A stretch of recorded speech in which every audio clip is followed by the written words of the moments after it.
আসসালামু আলাইকুম প্রিয় দর্শক, আপনাদের সবাইকে স্বাগত এনটিভির স্টুডিওতে। প্রিয় দর্শক, আমরা আজ এখানে একটু অন্য আঙ্গিকে একটু স্পেশাল কিছু আপনাদের জন্য নিয়ে আসলাম, বাংলাদেশকে নিয়ে বলার জন্য। আপনাদের অনেক অভিযোগ ছিল যে আপনারা কল করেন, আমরা ধরতে পারি না, স্পিকার বলতে পারে না, তাই আমরা একটু লং টাইম নিয়ে অনেক বেশি অতিথি নিয়ে আমরা আপনাদের জন্য আজকে এখানে বাংলাদেশকে নিয়ে কথা বলার জন্য, বাংলাদেশের মানুষকে নিয়ে কথা বলার জন্য, আপনাদের জন্য কথা বলার জন্য। প্রিয় দর্শক, আজ আমার সাথে অনেকগুলো গেস্ট যারা ইউকেতে স্ব অবস্থান থেকে প্রতিষ্ঠিত, পলিটিক্যালি, সামাজিকভাবে, ব্যবসায়িকভাবে, শিক্ষাগতভাবে। তারা আজকে আপনাদের জন্য আমাদের বাংলাদেশকে নিয়ে বলবেন, আমাদের বাংলাদেশের মানুষকে নিয়ে বলবেন। আমরা বাংলাদেশকে ভালোবাসি। আমরা যারা প্রবাসী থাকি তারা প্রত্যেকেই চাই বাংলাদেশে শান্তি, বাংলাদেশ সমৃদ্ধি। আমরা চাই না একটি মানুষও অন্যায় অথবা অত্যাচারিত হোক। আমার ডান পাশে আজকে আপনাদের জন্য বলার জন্য উপস্থিত হচ্ছেন councillor Ohid Ahmed, deputy mayor, London borough tower Hamlets. এরপরে আছেন জনাব Biplob Kumar Poddar, member of secretary, national আইনজীবী সমিতি, আইনজীবী ফোরাম, বাংলাদেশ জাতীয়তাবাদী আইনজীবী ফোরাম। আমার ডান পাশে 3 নম্বর অতিথি হচ্ছেন জনাব Anwaruzzaman Chowdhury, joint secretary, Bangladesh Awami League UK শাখা, এবং উনি সোশ্যাল অ্যাক্টিভিস্ট। আমার ডান পাশে আরেকজন হচ্ছেন জনাব ব্যারিস্টার ফখরুল ইসলাম, যিনি হচ্ছেন মেম্বার অব অ্যামনেস্টি ইন্টারন্যাশনাল। আমার ডান পাশে আরেকজন গেস্ট হচ্ছেন জনাব নিজুম মজুমদার, ব্লগার এবং অনলাইন অ্যাক্টিভিস্ট। আমার ডান পাশে আরেকজন গেস্ট হচ্ছেন জনাব councillor, ex councillor Joynal Chowdhury.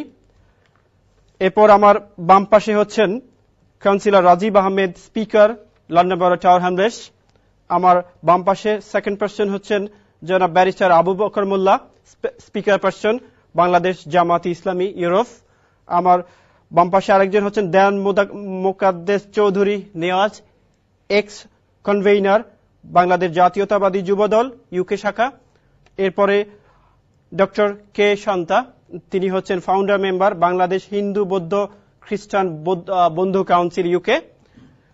আমার বাম পাশে আরেকজন হচ্ছেন জনাব Foyzul Islam Laskar, ex reach and community development officer, Tower Hamlets. এবং আমার বাম পাশে সর্বশেষ অতিথি হচ্ছেন মিস্টার এহতাসামুল হক, যিনি আমাদের কমিউনিটির অনেকগুলা রিসার্চ প্রোগ্রাম নিয়ে কাজ করে থাকেন। প্রিয় দর্শক, আমরা এখানে শুধু বাংলাদেশকে নিয়ে কথা বলার জন্য, কি হচ্ছে বাংলাদেশে, কেন হচ্ছে বাংলাদেশে, কিভাবে সমাধান করা যায়, আমরা চাই অন্তত আজকের এই অনুষ্ঠান থেকে, আজকের এই সম্মানিত দর্শকের কাছ থেকে একটি কথা শুনে বিরোধী দল, সরকারি দল, পুলিশ বাহিনী, যে কোনো জেনারেল পাবলিক একটুক যদি আমাদের ফিলিংস বুঝে, আমাদের ইমোশন বুঝে তারা স্টপ হয়ে যায়, আর কোনো দ্বন্দ্ব নয়, বাংলাদেশে আবার শান্তি ফিরে আসবে। এটাই আজকের এনটিভির স্টুডিও থেকে সবার প্রতি আমাদের চাওয়া। আমি প্রথমে যাচ্ছিলাম জনাব আনোয়ারুজ্জামান চৌধুরীর কাছে। কেমন আছেন আপনি? আমি ভালো আছি ইনশাল্লাহ। আচ্ছা জনাব চৌধুরী, যে জিনিসটা আমরা আজকে দেখলাম নিউজ পেপারের মাধ্যমে, বিএনপি আজকে যখন তাদের মিছিল করতে বের হলো, সেখানে শুট করা হলো, এটা কি নৈতিক, এটা কি ডেমোক্রেসি একটা কান্ট্রিতে হওয়া উচিত বলে আপনি মনে করেন?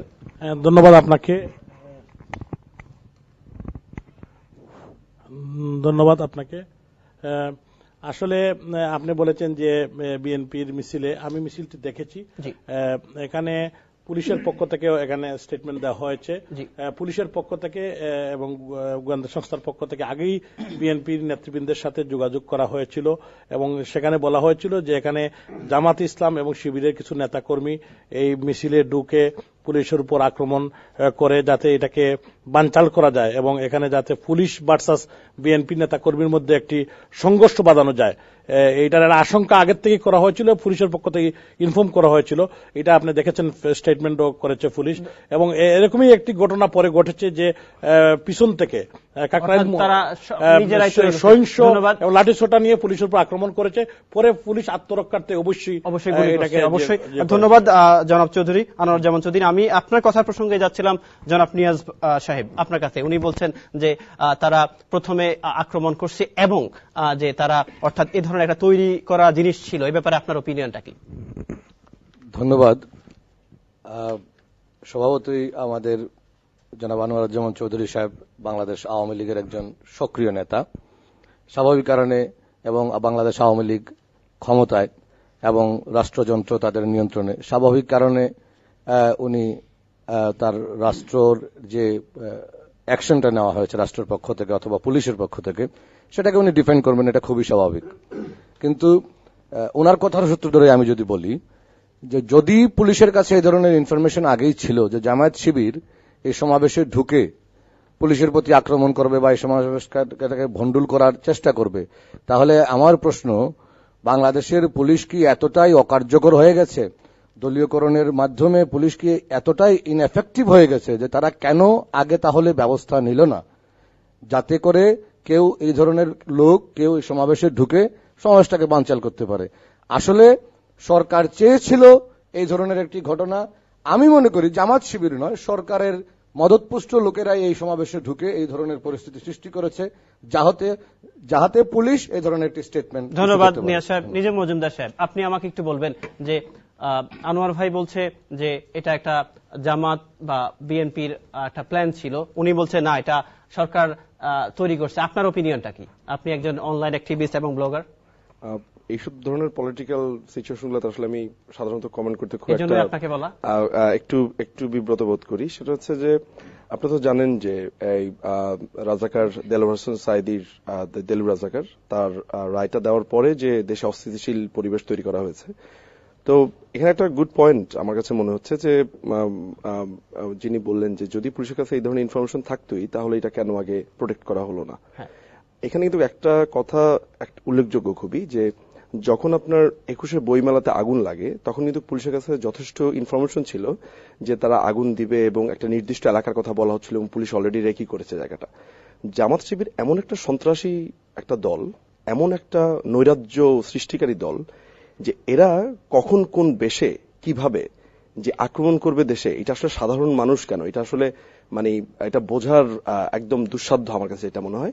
তারপর আমি মনে করি যে এগুলো কোনো ডিফেন্স না, আসলে এগুলো একেবারেই ডিফেন্স হতে পারে না। আমার কাছে মনে হয় যে আমি ব্যাপারটাকে নিচ্ছি যে আমি অবশ্যই বলবো যে সরকার, আমার কাছে মনে হচ্ছে কোনো না কোনো ভাবে যে সরকার কিছুটা হয়তো বা ছাড় দিচ্ছে, এবং আমার কাছে মনে হচ্ছে কেন ছাড় দিচ্ছে এটা আমার প্রশ্ন। আমি মনে করি সরকার আরো কঠিন আরো শক্তিশালী পদক্ষেপ নেওয়া উচিত। যদি এই ধরনের কোন এক ধরনের ইনফরমেশন পেয়েই থাকে, আমার কাছে মনে হয় যে যুক্তিটা খানিকটা খেলো, যে এই যুক্তিটা মানে জানে যে তারা আসবে, সবভাবেই আসলে কশস একটা সিচুয়েশন বা প্রস্তুতি নেওয়া উচিত ছিল আমার কাছে মনে হয়।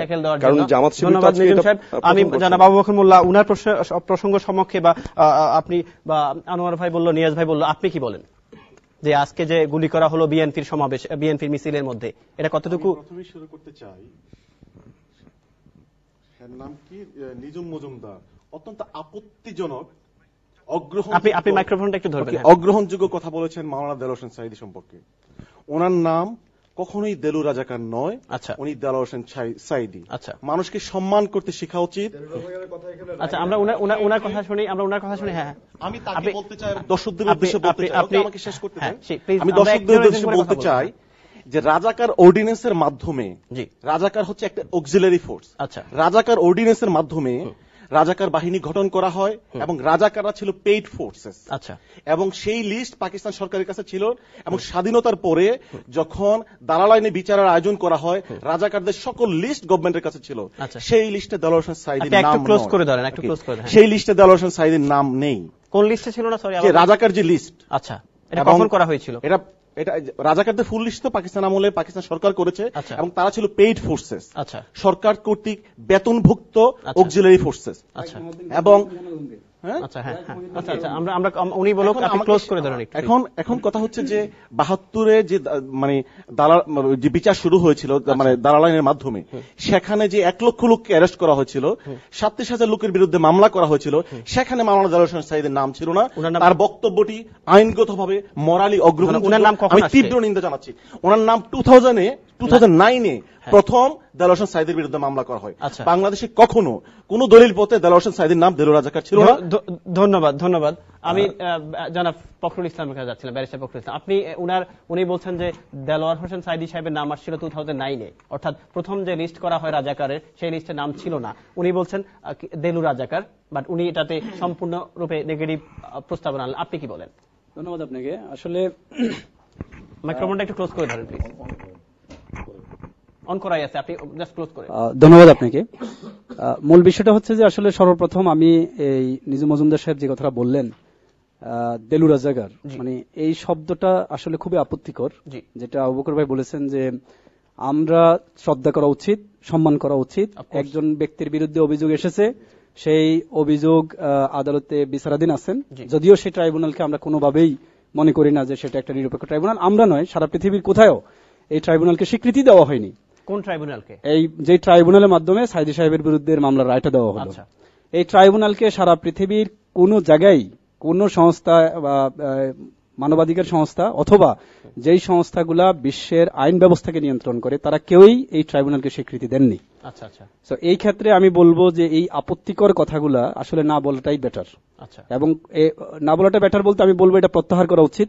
কারণ আপনার আমি শুধু একটা জিনিস আপনাকে বলি, দেখেন শেখ মুজিবুর রহমান একজন জাতীয় পর্যায়ের ব্যক্তিত্ব ছিলেন, নেতা ছিলেন। উনি যখন মারা গেছেন তখন বাংলাদেশে কিন্তু একটা মিছিলও হয়নি। আচ্ছা, সাইদি সাহেবের শুধু রায় ঘোষণার পরে এ পর্যন্ত মানে অসংখ্য মানুষ তাদের জীবনকে উৎসর্গ করেছেন, কারণ মানুষের আবেগ ওনার সাথে জড়িত এবং মানুষ ওনাকে শ্রদ্ধা করে। আমি শুধু অনুরোধ করব যে কোন অবস্থাতেই আমরা যেন এই ধরনের ব্যক্তিত্বদেরকে নিয়ে কথা বলার সময় শালীনতা বজায় রাখি এবং সম্মান করতে শিখি। ধন্যবাদ ফখরুল ভাই। আমরা একটা কল নিয়ে আবার আসছি। কলার আসসালামু আলাইকুম। কলার আসসালামু আলাইকুম। ওয়ালাইকুম সালাম। আপনি একটু লাউডলি বলবেন প্লিজ। জি, আমি আপনাদেরকে ধন্যবাদ জানাচ্ছি। আপনি সংক্ষেপে আপনার অপিনিয়ন অথবা কোয়েশ্চেন প্লিজ। ধন্যবাদ সকল পর্যায়ের সকল দলের, এবং এই যে আজকে দুইজন কাউন্সিলর নিয়ে আসছেন একটি জাতীয়ভাবে বা বাংলা আমরা যারা এখানে বসে দেশের জন্য চিন্তা করি, আমি এনটিভিকে ধন্যবাদ জানাচ্ছি। তো আমি দুইটা প্রশ্ন, যারা এখানে 2-3টা পার্ট থাকতে পারেন, আমি এর শুরুতেই ছিলাম আপনাদের কাছে। একটা রাজাকারের বিচারের পক্ষে, ফাঁসির পক্ষে, আর একটা রাজাকারের বিরুদ্ধের পক্ষে। আমি জনাব নিজুম মজুমদার এবং যারা আনোয়ার চৌধুরী সাহেবকে প্রশ্ন করতে চাই, আল্লামা দেলোয়ার হোসেন সাইদির বিরুদ্ধে 20টি মামলা করা হয়েছে, তার মধ্যে 12টি মামলা কোন বেকসুর খালাস দেওয়া হয়েছে। 8 নম্বর মামলায় যেখানে ওনাকে ফাঁসি দেওয়া হয়েছে সেটি হচ্ছে ইব্রাহিম কুট্টির মামলা। 1972 সালের 14 জুলাই ইব্রাহিম কুট্টির ওয়াইফ মমতাজ বেগম যে মামলা করেছেন সেখানে 14 জনকে আসামি করা হয়েছে, কিন্তু সেখানে তো দেলোয়ার হোসেন সাইদির নামের কোন আসামি ওখানে নেই, নাম্বার 1। আচ্ছা, দ্বিতীয় মামলায় যেখানে বিশাল হত্যায় আল্লামা দেলোয়ার হোসেন সাইদিকে ফাঁসি দেওয়া হয়েছে, ওখানে বিশাল আলী হত্যার ওনার যে ভাই এই সাক্ষী দেওয়ার জন্য ট্রাইব্যুনালে এসেছিলেন, আসার পূর্বদিন তাকে সরকার পক্ষীয় তাকে আপনার প্রসিকিউশন পক্ষীয় তাকে কিডন্যাপ করা হয়েছে। এখন উনি অনুপস্থিতিতে কিভাবে সাজা হলো, কিভাবে ফাঁসি দিলেন আল্লামা দেলোয়ার সাইদি? আমার এই প্রশ্নের উত্তর দিবেন। ধন্যবাদ কলার। ধন্যবাদ কলার। আপনার কলার উত্তর নেওয়ার জন্য আমি লস্কর ভাইকে যাচ্ছিলাম, এক্স ছাত্রলীগের, তিনি মনে হয় সেক্রেটারি বা প্রেসিডেন্ট ছিলেন আমাদের সিলেটের। সো লস্কর ভাই, উনি অনেকগুলো প্রশ্ন করছেন, দুইটা প্রশ্ন একটু ভ্যালিড কোয়েশ্চেন ছিল। সেটা হচ্ছে যে আপনার উনার যে 1972 সালে যে মামলা করেন যে একজন উইটনেসের ওয়াইফ, সেই লিস্টে 7 জন বা কতজনের নাম ছিল, সাইদি সাহেবের নাম, হ্যাঁ মমতাজ বেগম মামলা করছে, সেখানে সাইদি সাহেবের নাম ছিল না। 2009-এ কিভাবে নামটা আসে? ধন্যবাদ আপনাকে। আমি মুক্তিযুদ্ধের একজন কর্মী। রাজাকারকে রাজাকার বলবই। সে রাজাকার সাইদি হোক আর নিজামী হোক, বলবই। মুক্তিযোদ্ধাকে মুক্তিযোদ্ধা বলবই। এই জন্য বলছি, যারা রাজাকারের অত্যাচার নির্যাতন দেখেছেন, আমি নিজের চোখে দেখেছি, আমি রাজাকারকে কোনো সময় জনাবও বলবো না। 37,000 যাদেরকে বঙ্গবন্ধুর সময়ে গ্রেফতার করে জেলে দেওয়া হয়েছিল, সেই 37,000-এর পর্যায়ক্রমিক বিচার চলছিল। আচ্ছা, সেই পর্যায়ক্রমিক বিচারের মাঝে 1974 সালে বঙ্গবন্ধু কিছু কিছু লোককে ক্ষমার আওতায় নিয়ে এসেছিলেন এবং পরবর্তী পর্যায়ে দালাল আইনটা বাতিল করেছিলেন। কিন্তু যারা বিভিন্ন সময়ে অগ্নিসংযোগ, নারী নির্যাতন এবং মানুষ হত্যায় সরাসরি জড়িত ছিল, তাদেরকে ক্ষমা করেননি। 37,000-এর লিস্টে দিলু রাজাকারের নাম ছিল কি না ছিল, সেই বিতর্ক করতে গেলেই বলতে হবে 1971-72 সালে দেশ স্বাধীন হবার পর রাজাকারের কোন লিস্ট কেন্দ্রীয়ভাবে পাওয়া যায়নি। রাজাকারের লিস্ট জেলাভিত্তিক সংগ্রহ করা হয়েছিল এবং জেলা ব্যক্তি সংগ্রহ করার মধ্যে রাজাকারদের মাঝে বিভিন্ন ক্রাইটেরিয়া সৃষ্টি করা হয়েছিল, 5টি ক্রাইটেরিয়ায়। যে সকল রাজাকার নারী নির্যাতনে অগ্নিসংযোগে ইনভলভ ছিল তাদের ক্ষমা করা হয়নি। যেমন আজকের ওই লিস্টের মধ্যে দেলোয়ার হোসেন সাঈদী সাহেবের নাম ছিল না কেন? যারা বলছেন লিস্টে নাম ছিল না, অবশ্যই নাম ছিল, অবশ্যই। এই জন্য বলি অবশ্যই না। আমি শুনেন, আমাদের যার জানি আপনি প্লিজ এখানে দলীয় আপনি আপনারা আপনাদের কথা যখন বলেছেন আমি কিছু বলিনি। Thank you, thank you. আমরা চুপ থেকে আমরা পরামর্শ শ্রোতাপথে শ্রদ্ধা। Thank you. আমি মিথ্যা কথা, আপনি আপনার কথাটা উদ্র করেন। আপনি আমাকে মিথ্যা কথা বলি নাই। আমি লস্কর ভাই, আমার কাছে অবশ্যই আপনি আপনার কথা বলে যান। আমি প্রমাণ আপনার কাছে, আপনাদের প্রমাণ কি দেব? আমরা আপনার কথা বলেন। প্লিজ 1000 বার বলবো আমি মিথ্যা বলিনি, আমি সত্য বলছি। আমি কি বলতে পারি? আমি কি বলতে পারি? 1000 বার বলবো আমি। ফখরুল ভাই, আমি 1000 বার বলবো। ফখরুল ভাই আমি বলি, আমরা বলি আমি একটা কথা বলি। ওহিদ ভাই একটা কথা বলতেছে আপনাদের জন্য। Thank you. আচ্ছা, উনি একটা কথা বলবেন। আমরা আবার মিথ্যা কথাটা বলবেন না প্লিজ। লস্কর ভাই, ফখরুল ভাই, আমি মিথ্যা বলি নাই, মিথ্যা বলি নাই, মিথ্যা বলি নাই। আমি আমার সোর্স আমি নিয়ে আসবো বললে। আপনারা ওকে ফাইন। আমাদের উনি একটা কথা বলতেছেন। ফখরুল ভাই আমাদের একজনের কথা বলবেন। ফখরুল ভাই আমি কথা বলবো। Thank you. এখানে আমরা আসছি একটা টিভি ডিবেটে। হ্যাঁ, এটা একটা আমার মনে হয় যে সকলে এটার মর্যাদা রক্ষা করা দরকার। সকলেই রাজনৈতিক বিভিন্ন মতাদর্শ থাকতে পারে, রাজনৈতিক ভাবে আপনারা কথা বলবেন। আপনি গতকালকে, আপনাকে আমি শ্রদ্ধা করি, আপনাকে বিভিন্ন কারণে শ্রদ্ধা করি। আপনার যে রেসিলেশন ওয়ার্ক আছে এই দেশে, আমার নিজের এটা মানে ব্যাকগ্রাউন্ড, আমি এইটার ব্যাপারে অনেক কাজ করি, তার জন্য রেসপেক্ট। কিন্তু আপনি খুব অতিরিক্ত বলবো এগুলো বলার দরকার নেই। আপনারাও সিমিলারলি যে একজনে বললেও যে এমন কিছু চলে যাবে, আপনাদের পুরো পৃথিবীটা উল্টে যাবে এখানে বললে, তাও না। কিন্তু আমরা সুন্দরভাবে এখানে আমরা ব্রিটিশে থাকি, আমরা সুন্দরভাবে আমরা কথাটা বলি, অ্যাপ্রোচ করি। আমরা যারা আমরা পাবলিকরা দেখতেছে, সব লোকরা দেখতেছে, আমরা যারা সুন্দরভাবে কথা বলি। কারণ আজকের পারফরমেন্স আপনারা কিন্তু কালকে সকালে আপনার রাস্তায় দেখলে হয়তো সালাম দিবেন না, বলবে এটা বেয়াদব। এটা আমারও বলতে পারে আমি যদি কথাবার্তা সুন্দরভাবে না বলি। তো আপনারা সুন্দরভাবে, আপনারা প্রত্যেকেই জ্ঞানী, আমি দেখছি অনেক ডিবেট, আপনারা প্রত্যেকেই খুব সুন্দর কথা বলেন, কিন্তু আবার রাগ হলে কিন্তু আপনারা পয়েন্টও হারিয়ে ফেলবেন। রাগ করার কোনো দরকার নাই। বাংলাদেশে অনেক জিনিস হচ্ছে, আমাদের এই দেশের পার্সপেক্টিভ থেকে আমাদেরও কিছু বলার আছে। আপনারা সুন্দরভাবে কথা বলেন, ইনশাল্লাহ আমরাও আসবো আর আমরা কথা বলবো ইনশাল্লাহ। ধন্যবাদ। একটা জিনিস আমি বলি, লস্কর ভাই, একটা জিনিস আমি সবাইকে বলতেছি, আপনারা দয়া করে কাউকে কোন ব্যক্তিকে অসম্মান করে কথা বলবেন। আপনার যতই ধিক্কার থাকুক, আপনার মনের ভিতরে আপনার। প্রিয় দর্শক, আপনারা দেখছিলেন এনটিভির জনপ্রিয় অনুষ্ঠান সময়ের সাথে। আমরা কিছুক্ষণের জন্য বিজ্ঞাপন বিরতিতে যাচ্ছি। আপনারা আবার বিজ্ঞাপন বিরতির পর আমাদের আলোচনা শুনবেন, বাংলাদেশকে নিয়ে কথা শুনবেন।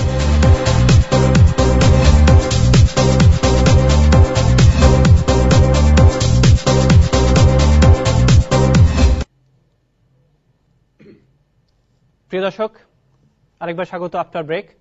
আমরা কথা বলছিলাম বাংলাদেশের বর্তমান প্রেক্ষাপটকে নিয়ে। আমরা একটু স্কাইপিতে যাব। আমাদের স্কাইপিতে অপেক্ষা করছেন অমি পিয়াল বাংলাদেশ থেকে। আমরা অমি পিয়ালের সাথে একটু কথা বলবো আপনাদের জন্য।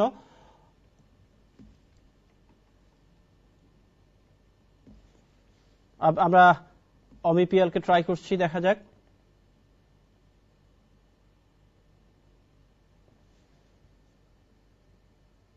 অমি পিয়াল হচ্ছেন এমন একজন ব্যক্তি যিনি শাহবাগ আন্দোলনের একজন অন্যতম সৈনিক বলা যায়, যিনি প্রজন্ম চত্বর, প্রজন্ম যে আন্দোলন, সে আন্দোলনকে যিনি লিড দিচ্ছেন ঢাকা থেকে, শাহবাগ থেকে। পিয়াল ভাই শুনতে পাচ্ছেন আপনি? আপনি একটু লাউডলি বলবেন প্লিজ। হ্যাঁ, শুনতে পাচ্ছি। কেমন আছেন আপনি? জি, ভালো আছি। আচ্ছা, আপনি কি আমাদেরকে বর্তমান আপনার আন্দোলন সম্পর্কে কিছু বলবেন প্লিজ? যে আপনাদের শাহবাগ আন্দোলন, প্রজন্ম চত্বর, যে আপনাদের যে আপনারা অনেক আগ থেকে ব্লগ লিখে আসছেন, যাতে করে আপনাদের যে ডিমান্ড ছিল গভর্নমেন্টের কাছে, আমাদের ন্যাশনাল যে ইন্টারন্যাশনাল ট্রাইব্যুনালের কাছে সেই রায় হলো, এই ব্যাপারে আপনারা আমাদের ইউরোপ এবং ইউকে দর্শকদের জন্য কিছু বলবেন? হ্যাঁ, এখানে আন্দোলনের ব্যাপারটা হচ্ছে যে আমি কিন্তু আন্দোলনের উদ্যোক্তা নই, বা আমি আন্দোলনের কর্মীদের একজন। শাহবাগ জাগরণ মঞ্চ থেকে যেটা পরিচালিত হচ্ছে সেটা বেসিক্যালি শুরুতে ছিল যে কাদের মোল্লার যে রায়টা হয়েছিল সেটাকে আমার মনে হয়নি যে যথার্থ বিচার হয়েছে। তারপর সরকার সেই দাবি মেনে নিয়ে সংসদে একটি সংশোধনী এনেছেন যে আপিল করার যে সুযোগটা, সেটা ছিল প্রাথমিক বিজয়। কিন্তু এখানে পিয়াল ভাই আমি বলি, এই রায়টা তো সরকার অর্থাৎ আমাদের বাংলাদেশের যে আইন ব্যবস্থা সে আইন ব্যবস্থায় দিল, তাহলে আবার সরকার কি করে এর পক্ষে কথা বলতে পারে? এখানে আপনি যদি ফৌজদারি দৃষ্টিভঙ্গিতে বিচার করেন তাহলে তো হবে না। অর্থাৎ এখানে এইটা আইন স্পেশাল ট্রাইব্যুনাল হচ্ছে যুদ্ধাপরাধের বিচারের জন্য, মানবতা বিরোধী অপরাধের বিচারের জন্য। এখানে আবার মানে আইন ব্যবস্থা তো আসে না, এটা হচ্ছে স্পেসিফিক একটা অপরাধের জন্য যেটা না। আমাদের এই বিচারটা তো করে যাচ্ছে ইন্টারন্যাশনাল ট্রাইব্যুনাল, অর্থাৎ আমাদের বাংলাদেশের নিজস্ব আইন ব্যবস্থা। তো যখন নিজস্ব আইন ব্যবস্থা সরকার দ্বারা পরিচালিত, যখন নিজস্ব আইন ব্যবস্থা একটা রায় দিল, আবার কি করে সরকার সেই আইনের বিপক্ষে যেতে পারে বা সেই রায়ের বিপক্ষে যেতে পারে? আপনি কি আমাদেরকে একটু এক্সপ্লেইন করবেন? আপনার এখানে উপলব্ধিতে একটু ভুল আছে। সরকার এখানে কিন্তু বিচার করছে না, কিন্তু জনদাবি যেহেতু সংক্ষুব্ধ বলে একটা কথা আছে, যে আমি মনে করছি যে আমার যে 345 জন মানুষকে মেরে ফেলার পরও যে ইয়েতে খালাস পেয়েছে, তো আমাদের মনে হচ্ছে এখানে কিছু ঘাটতি আছে। ছেলে পেলে এই জন্যই তো রাস্তা নেমেছিল। সরকার দেখছে যে আসলেই যে মানে আমরা তখন মানে যেটা বলেছিলাম যে এই আইনে একটা ঘাটতি আছে, সেটা হচ্ছে যে মানে যদি আমি মানে বাদী হই, মানে মামলায় আমার আপিল করার সুযোগ থাকছে না। আচ্ছা, হ্যাঁ, মানে আমি এখানে ওই 71-ও ভুগেছি, আবার এখনো ভুগছি। আচ্ছা, হ্যাঁ, আমি সাফারার হচ্ছি। আমার প্রতি তো আদালত এই একটু সদয় হওয়া উচিত। ধন্যবাদ, সেটাই হচ্ছে। ধন্যবাদ পিয়াল ভাই। আচ্ছা, আমি একটা কোশ্চেন করি পিয়াল ভাই। বাংলাদেশ হচ্ছে একটা সম্প্রীতির দেশ, এখানে হিন্দু, বৌদ্ধ, মুসলমান, খ্রিস্টান সবাই আমরা একটা ফ্যামিলির মতো বাস করি, তাই না? আমি যখন স্কুলে ছিলাম তখন আমরা দুর্গাপূজা যাইতাম ফ্রেন্ডদের দাওয়াতে, কিন্তু একটা কমেন্টস আসছিল যে ব্লগাররা মানে মুসলমান ধর্মকে নিয়ে অনেক লিখতেছে। এই ব্যাপারে আপনার ওপিনিয়ন?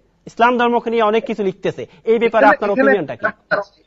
এটা হচ্ছে যে এক ধরনের অপপ্রচার, যে আসলে কিছু ব্লগার, কিন্তু কিছু লোক এই ব্লগার গুলা যারা মনে করেন এই নাস্তিক সাজে, এরা বেসিক্যালি ওই ইসলামী ছাত্র শিবিরের পেইড কিছু করবে।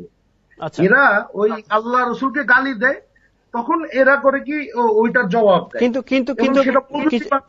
বিষয় অমির রহমান পিয়াল ভাই, এখানে আপনার একটা ছদ্ম নামে যেটা ঝুমু, এখানে লেখা আছে আল্লাহর অসীম রহমতে, এই ধরনের একটা কমেন্টস লেখা আছে, আল্লাহ তাকে বাজাইবেন কি 7 আসমান হইতে নেমে আসি। আপনারই একটা লেখা আমার হাতে, এটা লিফলেটের মধ্যে। এটা কি আপনার আসলে নাকি অন্য কারো?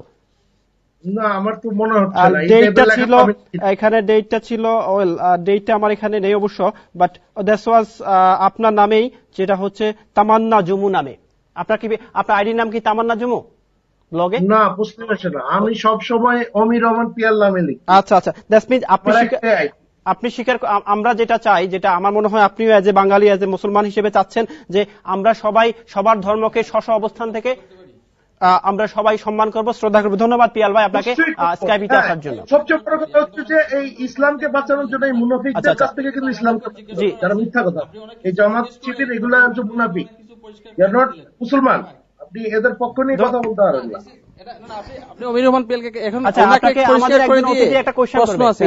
আচ্ছা ব্রাদার, আপনি কি বলতে পারবেন যে ইন্টারন্যাশনাল যে ট্রিবিউনালটা আছে, সেখানে ইন্টারন্যাশনাল জিনিসটা কি, কোন ধরনের আন্তর্জাতিক ব্যাপারটা আছে ট্রাইব্যুনালে? Can you tell me? একটু উনি কি বলছেন একটু জোরে বলতে বলেন। অর্থাৎ উনি বলতে চাচ্ছেন, এটা তো বলা হয় আন্তর্জাতিক অপরাধ ট্রাইব্যুনাল, ওইখানে আন্তর্জাতিক ব্যাপারটা কি ট্রাইব্যুনালে? Can you tell me? অর্থাৎ আমাদের ট্রাইব্যুনালের নাম হচ্ছে ইন্টারন্যাশনাল ট্রাইব্যুনাল, এটাতে কি আন্তর্জাতিকরণ করা হয়েছে নাকি, অর্থাৎ ওই মান দেওয়া হয়েছে নাকি? উনি এই প্রশ্ন, আন্তর্জাতিকের কি উপাদান? ব্যাপারটা হচ্ছে ইন্টারন্যাশনাল ক্রাইমস ট্রাইব্যুনাল। আচ্ছা, হ্যাঁ, ইন্টারন্যাশনাল ক্রাইমস, তো ওখানে ইন্টারন্যাশনাল যে উপাদান, ইন্টারন্যাশনালটা কি আছে? বিভিন্ন দেশগুলার মানে দ্বিতীয় বিশ্বযুদ্ধ, মানে যেটা হচ্ছে যে মানবতা বিরোধী অপরাধের জন্য যে মানে মিনিমাম বেঞ্চমার্কটা ঠিক করা হয়েছিল আইনের মাধ্যমে, সেটাকে বলা হয় ইন্টারন্যাশনাল ক্রাইমস। সেটাকে বলা হয় বুঝছি, সেটা কোনটা বলা হয় সেটা বুঝছি, আপনাদের যে ট্রিবিউনালের আন্তর্জাতিক ব্যাপারটা কি? আচ্ছা, এটা আমাদের অতিথিবৃন্দ, এটা ধন্যবাদ পিয়াল ভাই আপনাকে আমাদের স্কাইপিতে আসার জন্য, আমাদেরকে সময় দেওয়ার জন্য ধন্যবাদ। প্রিয় দর্শক, আমরা কথা বলছিলাম অমির রহমান পিয়ালের সাথে, যিনি সুদূর বাংলাদেশ থেকে আমাদের সাথে যোগ করছেন স্কাইপিতে। আমরা এখন যাব হচ্ছে সালমান আল আজমি, যিনি অধ্যাপক গোলাম আজম সাহেবের ছেলে। উনার সাথে আমরা কথা বলবো, যে উনার ওপিনিয়নটা বলবো বাংলাদেশকে নিয়ে।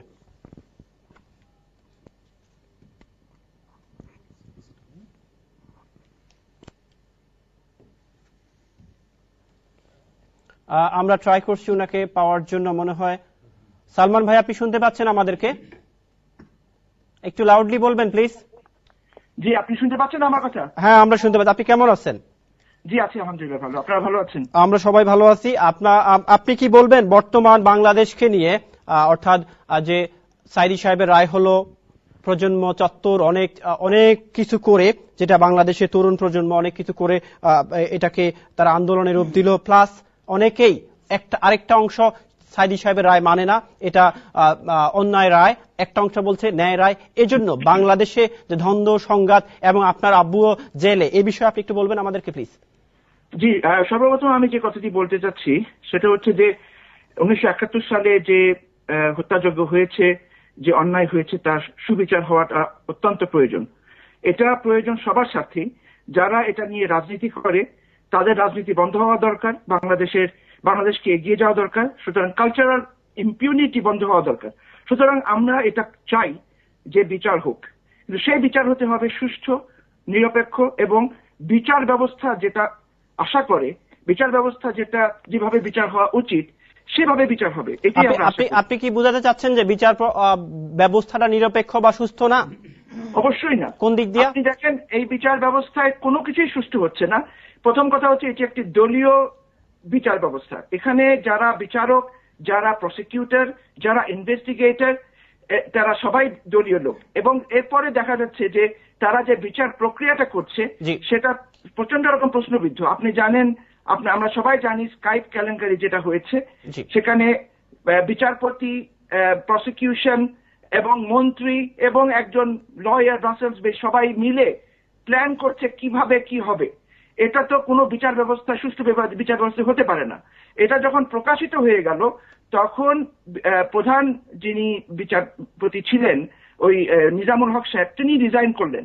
কিন্তু সেটা কি শেষ হয়ে গেল? কোনো তদন্ত হলো না। এরপরে তো ওনারা সংশোধনী আনছেন, ওনাদের এই ইন্টারন্যাশনাল ট্রাইব যে আইনটা, সেটা সংশোধনী আনছেন এরপরে ওনারা। এখন সংশোধনী আনলেন। শাহবাগে যে একটা আন্দোলন শুরু হলো, এটাকে আমি আন্দোলন বলবো না, এটা একটা পিকনিক বলা যায়। কারণ এখানে সরকার খাওয়াচ্ছে, সবকিছু ব্যবস্থা করছে, আর সরকার, আমার পছন্দের তারা কার বিরুদ্ধে আন্দোলন করছে? সরকারের বিরুদ্ধে আন্দোলন করছে, তারা সরকারি পৃষ্ঠপোষকতা করছে। সুতরাং এবং এখানে দেখেন বিচার বিভাগকে আরো প্রশ্নবিদ্ধ করা হলো যখন আপনি দেখেন একটি আন্দোলন করা হচ্ছে বা প্রটেস্ট করা হচ্ছে, সে প্রটেস্টের আলোকে আইন পরিবর্তন হয়ে গেল, এবং এরপরে প্রধানমন্ত্রী সংসদে বসে বললেন যে বিচারকরা যেন জনগণের কথা চিন্তা করে রায় দেন। আপনি পৃথিবীর কোন আইনে, কোন লতে, কোন দেশের বিচার ব্যবস্থায় জনগণের কথা মেনে বিচার করবে না আইন দেখে বিচার করবে? সুতরাং এই বিচার ব্যবস্থাটাকে সম্পূর্ণরূপে নষ্ট করে দেওয়া হয়েছে, এটার মানে বৈধতাকে নষ্ট করে দেওয়া হয়েছে। আমাদের কথা হচ্ছে আমরা চাই একটি নিরপেক্ষ বিচার হোক। জনাব সালমান সাহেব, আমি একটা কোশ্চেন করতে চাই আপনাকে। আমরা যারা বাংলাদেশি, আমরা অবশ্যই চাই, আমার মনে হয় আপনিও চান, যে মানবতা বিরোধী যে অপরাধ হলো 1971, সেটার বিচার হোক। এটা কি আপনি চান? অবশ্যই চাই। মানবতা বিরোধী অপরাধ যে যখন যে অপরাধ করেছে সে অপরাধের বিচার অবশ্যই হতে হবে, কিন্তু সে বিচার করা যাবে না। কোন কিছু ব্যক্তি বা গোষ্ঠী যদি বাংলাদেশের স্বাধীনতা যুদ্ধ করা কিংবা বাংলাদেশের স্বাধীনতাকে ওই সময় রাজনৈতিক ভাবে না মেনে নেয়, তার মানে এই নয় যে তারা মানবতা বিরোধী অপরাধ করেছে। মানবতা বিরোধী অপরাধ করছে স্পেসিফিক। অগ্নিসংযোগ, এই জিনিসগুলি প্রমাণ করতে হবে আদালতের ব্যবস্থার মাধ্যমে। কোন রাজনৈতিক ভাবে হইচই করে, আন্দোলন করে এইসব ধরনের রায় হতে পারে। এই জন্য আমরা বলছি একটা আন্তর্জাতিক পর্যবেক্ষণ দরকার। আমরা তো সেটা বলছি, সরকারের ভয় কিসের? সরকার যদি মনে করে যে এইসব ব্যক্তিরা এই অপরাধ অভিযুক্ত সত্যি অপরাধ করেছেন, তাহলে আন্তর্জাতিকভাবে এটাকে করতে অসুবিধা কোথায়? তাহলে তারা নিরপেক্ষ থাকুক, তারা নিরপেক্ষভাবে আইন চলতে দেখুক। কিন্তু আপনি নিজামুল হক সাহেবের স্কাইপ চ্যানেলে দেখা যাচ্ছে উনি বলছেন যে সরকার পাগল হয়ে গেছে রায়ের জন্য। এই যে সরকারের ইন্টারফিয়ারেন্স, আইন প্রতিমন্ত্রীর নাম আসছে, এই এমনকি সুপ্রিম কোর্টের একজন আপিল বিভাগে একজন বিচারপতির নাম এসেছে যিনি বলেছেন যে আপনি এটা করেন, আপনাকে আমরা তাড়াতাড়ি আপিল বিভাগে নিয়ে আসবো। কোনো তদন্ত হচ্ছে না কেন? কেন এইসব লোক অভিযুক্তদের বিরুদ্ধে, এইসব লোকদের বিরুদ্ধে কোনো ধরনের কোনো ব্যবস্থা নেওয়া হচ্ছে না? উল্টো এই রায় দেওয়ার ক্ষেত্রে আমি তো আইনজীবী নই, এখানে আপনাদের এখানে আইনজীবীরা আছেন, তারা আরো আইন বিশ্লেষণ করবেন, কিন্তু আইনের পরিপ্রেক্ষিতে সবাই বলছেন যে সাইদি সাহেবের বিরুদ্ধে যা রায় হয়েছে এটা ন্যায়সঙ্গত হয়নি। কারণ এবং ধন্যবাদ সালমান ভাই আপনাকে আমাদের লাইভে আসার জন্য। আমরা আশা করব যে আমরা চাই প্রত্যেকটি অপরাধীর বিচার হোক, এবং সেটা বাংলাদেশের মানুষ যেভাবে চায় এবং সেটা আইন অনুযায়ী। আমরা চাই যে বাংলাদেশের প্রত্যেকটি মানুষ আইনকে শ্রদ্ধা করুক, ঘর বাড়ি পুড়িয়ে না, থানা ভেঙে না, মানুষকে হত্যা করে না। আমরা চাই সুষ্ঠু আইন এবং আমরা চাই শান্তি। ধন্যবাদ আপনাকে আমাদের সাথে লাইভে আসার জন্য। যাই হোক,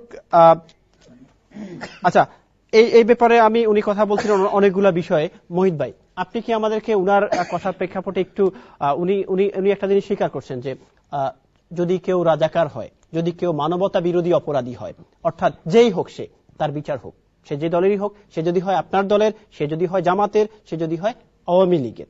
এই যে তাহলে উনি একটা কোয়েশ্চেন করে গেলেন যে উনি চাচ্ছেন একটা জিনিস, সুষ্ঠু নিরপেক্ষ বিচার। এই ব্যাপারে আপনি একটু আমাদেরকে বলবেন প্লিজ। ধন্যবাদ।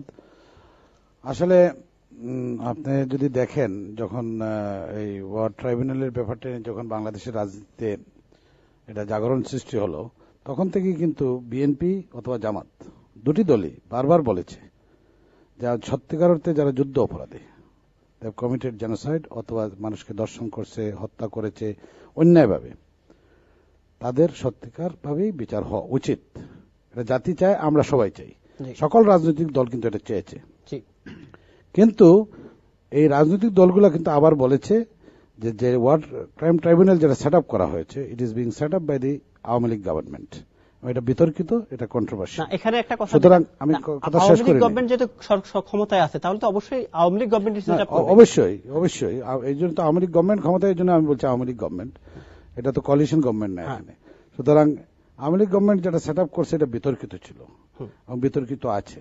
এবং স্কাইপি কথোপকথনে যেটা বাইরে আসছে, নিজামুল হক ক্লিয়ারলি বলেছেন, ওনার যে ক্লোজ ফ্রেন্ড ব্রাসেলস বেস যে ডক্টর জিয়াউদ্দিন, ওনার কাছে যখন বলেছেন this government has become mad to give death sentence quickly, এগুলা বেরিয়ে আসছে। এবং এগুলা থেকেই বোঝা যায় যে গভর্নমেন্ট এত তড়িৎ গতিতে কেন এই পার্টিকুলার একটা দলের নেতৃবৃন্দদেরকে ফাঁসি দিতে চাচ্ছে। এবং তাদের কথাতেই আসে, মানে মন্ত্রীরাও দেখা গেছে সবসময় বলতেছেন যে তাদের ফাঁসি দেওয়া হবে, তাদের যাবজ্জীবন কারাদণ্ড দেওয়া হয়ে যাবে। বিচারে যাওয়ার আগেই দেখা যায় যে তাদের মন্ত্রীরা জানেন, তাদের প্রধানমন্ত্রী জানেন। সুতরাং তার কারণে, এবং দিস জাজেস যারা আছেন, আগে যে সালমান সাহেব যেটা বলছেন,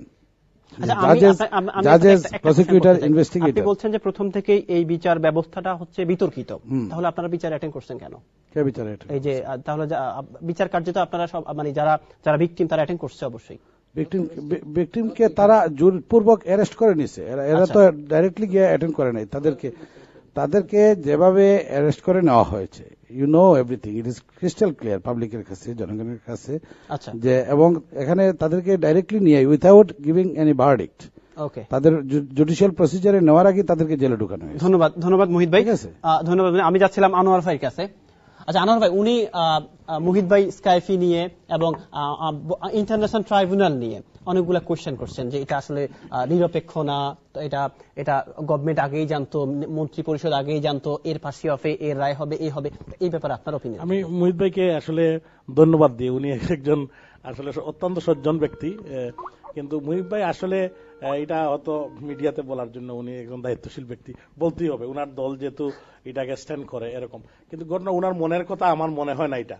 কারণ ব্যাপারটা হলো এই সরকার একটা ম্যান্ডেট নিয়ে এসেছে, 2/3 ভোট নিয়ে কিন্তু এই সরকার ক্ষমতায় এসেছে, এবং এই সরকার ক্ষমতায় আসার আগে নির্বাচনী ইশতেহারে বলা হয়েছিল যুদ্ধ অপরাধীদের বিচার হবে। এই জন্যই এই সরকারকে ম্যান্ডেট দিয়েছে দেশের মানুষ, এবং সরকারও এটার মানে এই কারণেই মানুষের কাছে যেহেতু ম্যান্ডেট নিয়ে ভোট নিয়ে নির্বাচিত হয়েছে সরকার, এজন্য বিচারের জন্য এটা স্পেশাল ট্রাইব্যুনাল মানে international crime tribunal set up করা হয়েছে। ওনারা বলছেন এইটা আপনার এটা বৈধ না, এটা ফেয়ার না, আপনার বিচার ব্যবস্থার বিষয়ে ওনাদের চ্যালেঞ্জ করতেই পারে। অর্থাৎ আপনি বলছেন আনোয়ার ভাই, আপনি বলছেন এটা ঠিক আছে? অবশ্যই অবশ্যই। তাহলে আমি মনে করি আমি এটা কেন কথাটা আসি, আমার কথাটা উনি বলতেই পারেন উনি যে একজনের এটারই গণতান্ত্রিক অধিকার, আমি আমার একটা কথা বলতে পারি, উনি একটা কথা বলতে পারি। বিষয়টা হলো যে এদেশের আমি মনে করি এদেশের ম্যাক্সিমাম মানুষই বাংলাদেশের যারা মুক্তিযুদ্ধের পক্ষে খালি না, বাংলাদেশের সাধারণ মানুষই চায় যে যারা যুদ্ধাপরাধী, আমরা এই মাত্র দেখলাম গোলাম আজম সাহেবের ছেলে, উনিও বলেছেন যে আমি যুদ্ধাপরাধীর বিচার চাই, বলতে হচ্ছে। কিন্তু এটা কিন্তু আজকে এই পর্যায়ে চলে এসেছে বলেই যে ওনার পিতা জেলে থাকা অবস্থায়, এবং উনি কিন্তু অভিযুক্ত যুদ্ধাপরাধের জন্য, এবং উনি যেটা বলেছেন যে এটা মানে উনারা রাজাকার বা উনার রাজনৈতিক কারণে উনাদেরকে গ্রেফতার করা হচ্ছে, উনাদের বিচার করা হচ্ছে, আমি এটা মনে করি না।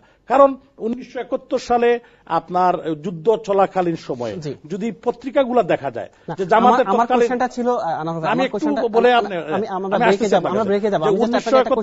1971 সালের তখনকার সময়ের যে পত্রিকাগুলা, ইন্টারন্যাশনাল মিডিয়াগুলা, এটা দেখলে জামাতের আজকের যে নেতারা গ্রেফতার আছেন তাদের বক্তব্য সব আমাদের কোশ্চেনটা ছিল যে উনি বলছেন যে ট্রাইব্যুনালটা রাইট না, সুষ্ঠু না, নিরপেক্ষ না, ঠিক আছে, আপনি বলছেন নিরপেক্ষ। তাহলে আমার কোশ্চেনটা হলো তাহলে স্কাইপি কেলেঙ্কারি কেন আসলো? না, স্কাইপি কেলেঙ্কারি যিনি করেছেন নিজামুল সাহেব, উনি তো ওই ট্রাইব্যুনালেরই ছিলেন, উনি তো নাই, ওনাকে তো বাধ্য হয়েছে, তখন এটা সমস্যা ছিল, আমি আপনাকে একটা বলি, আমি বাংলাদেশের সুপ্রিম কোর্ট এবং হাইকোর্টে এখানে ওনারা বিজ্ঞ, ওনারা ব্যারিস্টার সাহেবরা আছেন, আপনারা সবাই জানেন যে ব্যারিস্টার সাহেব মানে জাস্টিস যাদেরকে নিয়োগ দেওয়া হয় সরকারের পক্ষ থেকে নিয়োগ দেওয়া হয়, আচ্ছা যে সরকার আছে সেই সরকার, এখানে বিভিন্ন মতাবলম্বী লোক থাকতে পারে, কিন্তু আমরা আশা করি যে একজন আইনজ্ঞকে, একজন লয়ারকে সুপ্রিম কোর্টের বা হাইকোর্টের আপনার জাস্টিস নিয়োগ দেওয়া হয়, এবং আমরা মনে করি যে উনার রাজনৈতিক উনার যেই পরিচয় থাক না, যখন উনি হাইকোর্টের জাস্টিস হয়ে যাবেন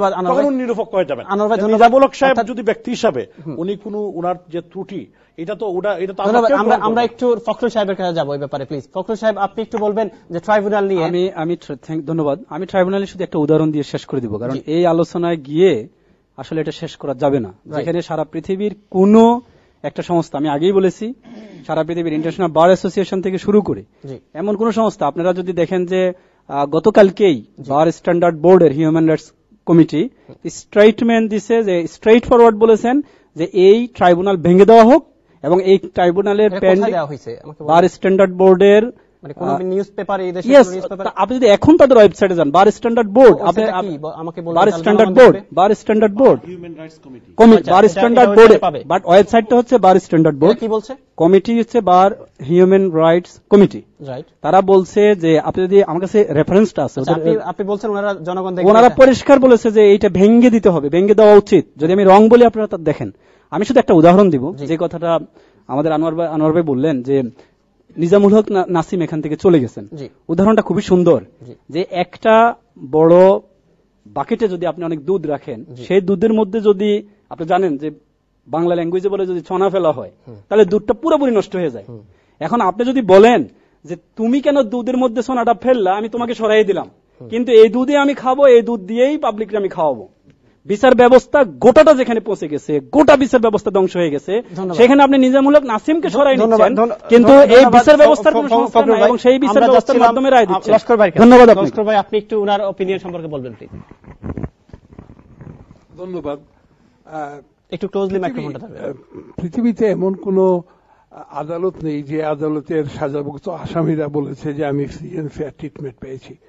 ইয়র্কশায়ার রিপার থেকে শুরু করে সারা পৃথিবীতেই মানুষ বলে যে আমি ফ্রি অ্যান্ড ফেয়ার ট্রিটমেন্ট পাইনি। আচ্ছা, নিজামুল হক চৌধুরীর জ্ঞান করা যে বিচার ব্যবস্থা ভেঙে গেছে, সেটা পৃথিবীর বহু দেশে এইভাবে বিচারপতিরা চলে গেছেন, বিচারের বেঞ্চ থেকে নতুন বিচারপতি এসে বিচার করছেন। আচ্ছা, স্কাইপিং এর ব্যাপারে যেটা হচ্ছে, বিচারপতির কিন্তু সম্পূর্ণ অধিকার ছিল, সে কিন্তু আলাপ করতে পারতো, যে কোনো এইটা আন্তর্জাতিক আইনেও স্বীকৃত সেটা। যারা পৃথিবীতে এমনি বহু উদাহরণ আছে, একটা উদাহরণ হচ্ছে এই যে বিচার ব্যবস্থা, এই প্রতিটি বিচার ব্যবস্থায় বিভিন্নভাবে একজন জাজের অবশ্য অফিসিয়ালি ডিক্লেয়ার করেও সে নিতে পারে, যেটাকে বলে এমএরএস কিউরিসি নাকি বলে, ওইটারে নিতে পারে। সেটাই তো উদাহরণ, সেটা আইনের ব্যাপার। জি, একটু সংক্ষেপে প্লিজ। এখন আমি যেটা বলতে চাচ্ছি যে ভুক্তভোগীরা তো বলবেই, এই বলার জন্যই তো অ্যাপিল কোর্ট আছে, সুপ্রিম কোর্টের সর্বোচ্চ বিচার তারা যেতে পারবে, তারা সেখানে যাক। থ্যাংক ইউ লস্কর ভাই। আমরা একটু আমাদের সম্মানিত বিচারক, যিনি আজকের আমাদের উপস্থিত অতিথি স্পিকার রাজীব আহমেদের কাছে এই যে ইন্টারন্যাশনাল ট্রাইব্যুনাল নিয়ে কথা হলো, এই বিষয়ে আপনি একটু বলবেন প্লিজ। প্রথমে আমি ইউরোপের এনটিভির সকল দর্শককে সালাম, নমস্কার এবং শুভেচ্ছা জানাচ্ছি। এর সাথে ধন্যবাদ জানাচ্ছি আপনাকে আমাকে আমন্ত্রণ জানার জন্য। এবং তার আগে আমি বলে দিচ্ছি যে আমি বাংলাদেশের কোনো রাজনৈতিক দলের সাথে সম্পৃক্ত নয়, এবং এখানে একটি দলের সাথে সম্পৃক্ত আছি, এবং এই দলের কোনো ভিউ আমি এখন এই অনুষ্ঠানে করতেছি না। হ্যাঁ, তা আমি প্রথমে এটা বলবো যে 18,000 মুখলোকের মধ্যে মানুষকে সৃষ্টির সেরা জীব বলা হয় এর জন্যই যে মানুষের বিচার শক্তি আছে, এই কারণেই। এবং আমরা সবসময় এরকম চলতে হবে আমাদেরকে, যে আত্মসংযম রক্ষা করে যে কোনো একটা কিছু হলে যে সরাসরি অ্যাকশনে চলে যাব, এবং অন্য কেউ কিছু বলল, তার মতামত ব্যক্ত করলো, এইটা নিয়ে যদি আমরা ক্ষাপ্ত হয়ে যায় এবং এটাকে সরাসরি আঘাত করি, তাহলে এই পৃথিবীতে আমরা চলাফেরা করতে পারবো না। এই 21শ শতাব্দীতে আমাদের যে গ্লোবাল ভিলেজটা আছে, একটা দেশের কথা বলতে, একটা দেশ হচ্ছে সকল মানুষের, সকল জাতের, সকল ধর্মের, সকল বর্ণের হতে হবে। শুধু এক ধর্মের এক রঙের মানুষের হলে চলবে না এটা। এবং এই শুধু একটা দেশ না, গোটা পৃথিবী আমরা এটাকে শেয়ার করে চলতে হবে। এবং প্রত্যেক মানুষের অধিকার রয়েছে তার মনের কথা বলার জন্য, সে নাস্তিক হোক অথবা কোনো ধর্ম বিশ্বাস করুক অথবা তার যে কোনো ধরনের মতাবলম্বী হোক, এটাকে আমরা মেনে নিতে হবে। এবং আইনের যে কথাটা ট্রাইব্যুনাল নিয়ে যে প্রশ্নটা করা হলো, একটা গ্রুপ বলছে এটা নিরপেক্ষ ছিল না, একটা বললো যে নিরপেক্ষ ছিল। আমি একজন আইন বিজ্ঞ নয়, তো আমি আমার ক্ষুদ্র জ্ঞান থেকে এটাই বলবো যে প্রথমে একটা দেশ স্বাধীন সার্বভৌমত্ব একটা রাষ্ট্রের, তার নিজের ক্ষমতা আছে। এই যে 71-এ যে গণহত্যা হয়েছে, ধর্ষণ হয়েছে, লুণ্ঠন হয়েছে এবং যেভাবে জ্বালানো হয়েছে, যেগুলো হয়েছে, এগুলোর বিচার করার জন্য আমি মনে করি একটা দেশের তার নিজস্ব আন্তর্জাতিকভাবে না করেও, আন্তর্জাতিক এইটাকে না বলেও তার এগুলোর বিচার করার শক্তি রয়েছে। মনে করি যদি এটাকে কেউ অস্বীকার করেন। আপনার এই অপিনিয়নের জন্য আমি আচ্ছা, উনি একটা পয়েন্ট। হ্যাঁ, আমাদের সবচেয়ে বেশি কষ্ট যেটা লাগে ফারুক, জাস্ট আমাদের যেটা কষ্ট বেশি লাগে যে ঠিক আছে, এখানে বিচার বিভাগের উপরে যখন বিরোধী দল এবং যারা সবচেয়ে বেশি ক্ষতিগ্রস্ত হচ্ছে জামাত, সেখানে যখন বারবার তারা প্রতিবাদ করলো, সরকার কিন্তু কোনো কিছু করেনি এই ব্যাপারে, তারা কোনো পদক্ষেপ নেয়নি, এটার প্রতি কোনো কানও দেয় নাই। এইটা কেন? তাহলে বোঝা যায় যে সরকার দৃঢ় প্রতিজ্ঞ, যে যেটাই বলুক না কেন, আমি আমার যেটা চাই, আমি যে তালগাছ চাই, মানে তাদেরকে ফাঁসি দিতে চাই, ফাঁসি দিয়ে যাব। আমি ওহিদ ভাইকে সংক্ষেপে বলার জন্য, আচ্ছা, আমরা ব্রেকের পরে এসে জবাব দেব। আপনি শেষ করেন। হ্যাঁ, শেষ করে ফেলেন, একটু সংক্ষেপে শেষ করে ফেলবেন, আমরা ব্রেকে যাচ্ছি। ঠিক আছে। বাংলাদেশের যে অবস্থা বর্তমানে, এরকম আমি দেখেছি প্রত্যেক সরকারের আমলে এরকম হয়, যারাই ইয়েতে যায়, অপোজিশনে যায়, এরকম করা হয় আমাদের দেশে, ভাঙচুর এই ধরনের করা হয়। আমি এটাই বলবো যে এগুলো থেকে বাংলাদেশের লোকেরা বের হয়ে আসতে হবে। কেননা একটা প্রথমে যারা এই হরতাল করে প্রত্যেক সময় হয়েছে, আমি আমার যখন যারা বিরুদ্ধে যায়, হ্যাঁ এরকমই হয়।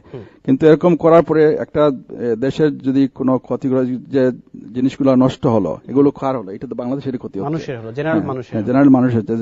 আরেকজন লোকের ভাঙচুর করে ঘর দুয়ার গাড়ি ঘোড়া সবকিছু জ্বালিয়ে ফেলা হয়, এটা শুধু সবসময় হয়ে আসছে। আমাদেরকে যারা রাজনীতিবিদ আছে, যারা ইয়েতে আছে, সবাই মিলে আমি মনে করি একটা ইয়েতে প্ল্যাটফর্মে আসলে, একটা আইন তৈরি করলে যে এই ধরনের কিছু করা যাবে না, মানে আপনি প্ল্যাকার্ড নিয়ে ইয়ে করতে পারেন, আপনার কথা স্লোগান দিয়ে বলতে পারেন, কিন্তু ভাঙচুর করে এরকম প্রত্যেকটা। ধন্যবাদ রাজীব ভাই। আমরা এখন যাচ্ছিলাম সংক্ষেপে, ওহিদ ভাই আমাদেরকে ট্রাইব্যুনাল নিয়ে কিছু বলবেন একদম সংক্ষেপে, তারপর আমরা ব্রেকে যাব, ব্রেকের পরে আমরা আরেকটা টপিক নিয়ে কথা বলবো। Thank you. আসলে এখানে যে জন্য আমরা এসেছি আসলে বাংলাদেশকে নিয়ে, আমরা কোনো, রাজীব ভাই বলেছেন, আমরা কোনো দলের অথবা বাংলাদেশের কোনো রাজনৈতিক দলের লেজুরবৃত্তি কোনো কিছু কথা বলতে চাই না এখানে, কারণ আমরা যেহেতু এই দেশের রাজনীতি করে, এই দেশের মানুষ আমাদেরকে ভোট দিয়ে তাদের বারাকে ইয়ে করার জন্য আমাদেরকে দায়িত্ব দিয়েছে, সুতরাং আমরা ওইভাবে কথা বলতে চাই যে আমাদের লোক কি বলতেছে, আমাদের কমিউনিটি কি বলতেছে, আমাদের এখানের যারা কনস্টিটিউয়েন্টস তারা আছেন তারা কি ভাবতেছে। আর এই ভাবনা নিয়ে কিন্তু এদেশের পলিটিশিয়ানটা কথা শুরু করেছে। আমি ফেন্সে কোনোদিন থাকি না, আমার লাইফে কোনোদিন ফেন্সে থাকার কোনো রাজনীতি নাই। আমি স্ট্রেট ফরওয়ার্ডলি বলতে চাই যে এখন পুরো ইন্টারন্যাশনাল কমিউনিটি কিন্তু এখন খুব উদ্বেগজনক অবস্থায় আছে। আজকে আপনারা দেখেছেন আমাদের 2 লোকাল এমপি, ওনারা কিন্তু ফেন্সে নাই, ওনারা বলেছেন যে বাংলাদেশে যে কিলিং হচ্ছে এটা কেউ সাপোর্ট করে না। তারা আরো ক্লিয়ার করেছেন যে ডেথ পেনাল্টি তারা সাপোর্ট করেন না। এটা কিন্তু বেরোস ওয়ার্সি বলেছেন, আমাদের 2 এমপি বলেছেন, এবং আমিও এটা বলি যে আমি যে সময় কথা বলবো, আমার 2-3টা কথা আমি বলে দিই। যে এখানে কথা হচ্ছে যে ইউনাইটেড নেশনস, আমার এখানে আমি পড়তেছি যখন আমি দেখতেছি এগুলা, United Nations, assembly, Amnesty International, International Bar Association, they have expressed the serious concern, not only concern না, তারা বলছে যে we are extremely concern about the situation of Bangladesh. So এই জিনিসটা যদি আমরা কেউ উড়াইয়া দেই দলীয়ভাবে, রাজনীতিভাবে, তাহলে হবে না। কিন্তু বাংলাদেশের অবস্থা এখন খুব মারাত্মক, খুব ভয়াবহ, এবং আমরা এই ভয়াবহতা থেকে আমরা বেরিয়ে আসতে চাই। আমরা যারা ব্রিটিশ বাংলাদেশি, আমরা চাই বাংলাদেশ সুন্দরভাবে চলুক, বাংলাদেশের মানুষ, আমরা আত্মীয়স্বজন যারা আছে তারা সুন্দরভাবে দিন যাপন করুক। আমরা আরো চাই যে বাংলাদেশে, রাজীব ভাই বলেছেন যে হরতালের যে রাজনীতি এটা বন্ধ হোক।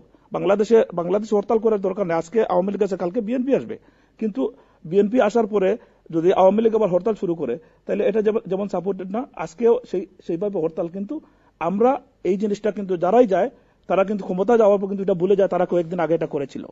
সুতরাং আমাদের সকলকে সমন্বিত শিখতে হবে। আমি কি করেছি, আমি দেশের জন্য, আমি অতীতে কি করেছি, এটা আরেকজন করলে দোষ কি, এটাও আমাদেরকে শিখতে হবে। এবং এই জায়গা থেকে কিন্তু এই যে দোষারূপ রাজনীতি থেকে আমাদেরকে বেরিয়ে আসতে হবে। দেশ যতক্ষণ পর্যন্ত এই অবস্থা থেকে বেরিয়ে আসে দেশের উন্নয়ন হবে না। আমি চাই বাংলাদেশের মানুষ সুন্দরভাবে থাকুক, বাংলাদেশ রাজনীতি সুন্দরভাবে চলুক, বাংলাদেশ মানুষ ভালো থাকুক, এবং বাংলাদেশে একটি সুন্দর নিরপেক্ষ নির্বাচন হোক, এবং বাংলাদেশের মানুষ তা রায় দেখ। ধন্যবাদ অহিত ভাই। প্রিয় দর্শক, আপনারা দেখছিলেন আমাদের আজকের আড্ডা সময়ের সাথে। আমরা কথা বলছি বাংলাদেশকে নিয়ে। আমরা ছোট্ট একটি বিজ্ঞাপন বিরতিতে যাচ্ছি, বিরতির পর আবার কথা বলবো বাংলাদেশকে নিয়ে, আপনাদেরকে নিয়ে। ততক্ষণ আমাদের সাথেই থাকুন। ধন্যবাদ।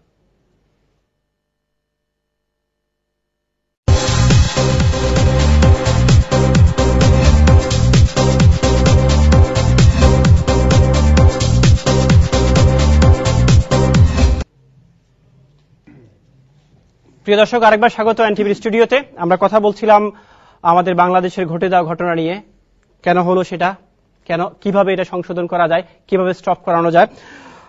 আমরা আমাদের সম্মানিত 2 বিচারক, যিনি হচ্ছেন speaker tower Hamlet council, deputy mayor tower Hamlet council, ওনারা বললেন ওনাদের ওপিনিয়ন ইন্টারন্যাশনাল ট্রাইব্যুনাল নিয়ে। অনেক কিছু বলার অনেকেরই আছে, আমরা জানি। তারপরেও আমরা চাই এখান থেকে, ওনাদের কথা থেকে একটু বেছে নেওয়ার জন্য, আকর্ষণ করার জন্য, বাংলাদেশের শান্তির জন্য। আমরা এখন কথা বলতে যাচ্ছিলাম এক্স কাউন্সিলর জয়নাল চৌধুরী।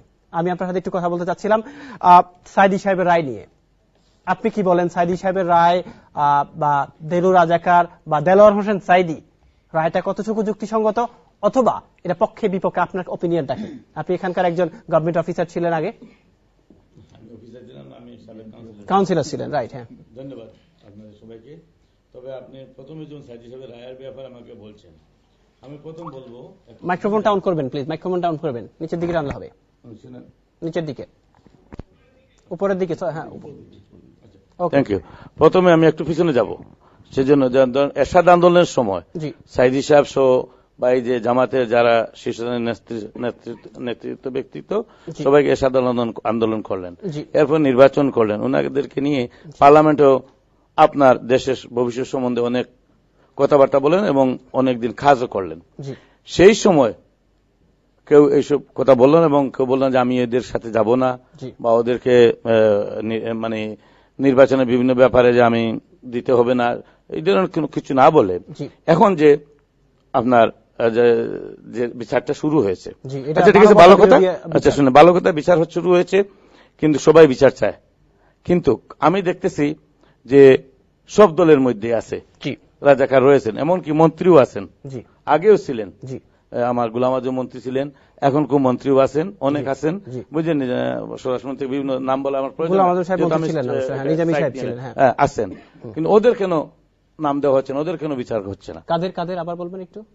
অন্যান্য দলের লোকদের, বর্তমানে যে সরকারের দলের লোক আছে, সরকার দলের সব মন্ত্রী আছেন, হ্যাঁ অনেক আছেন, এমনকি এমপিরা আছেন।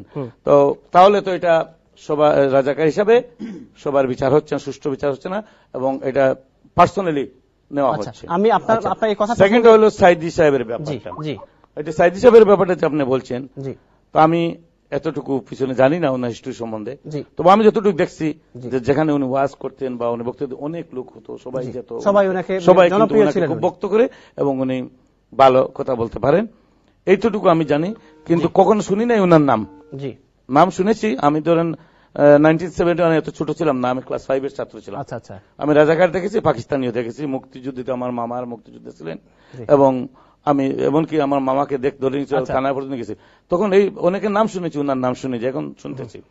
তো দুঃখ হলো এটাই যে ঠিক আছে, কাদের মোল্লার যে বিচারটা হয়েছে সবাই বলছেন যে যাবজ্জীবন, এতটা খুন বা এগুলা চাক্ষুষিক, কিন্তু সাথে সাথে সাইদি সাহেবের যে আপনার ফাঁসি, এটার মধ্যে একটা বোঝা যায় না বিষয়টা কি। এটা তো আমাদের বাংলাদেশে আইন ব্যবস্থা হয় না, এটা তো আইনের রায়, অর্থাৎ আপনি একজন জাস্টিস, আপনি বুঝবেন যে উনার ফাঁসি হবে নাকি উনার যাবজ্জীবন হবে নাকি উনি বেকসুর কালাত। তো আমরা যদি আইনকে মানি তাহলে রাইট, ঠিক আছে, ঠিক আছে, আপনার আইনকে মানলাম, কিন্তু আমার প্রশ্ন হলো যে আগে বললাম না যে আপনি 90-এর স্বৈরাচারী আন্দোলন, সেই সময় সাইদিরে ছিলেন বা যারা এই দলের সবাই ছিলেন, উনি পার্লামেন্টেও ছিলেন, তখন কেন?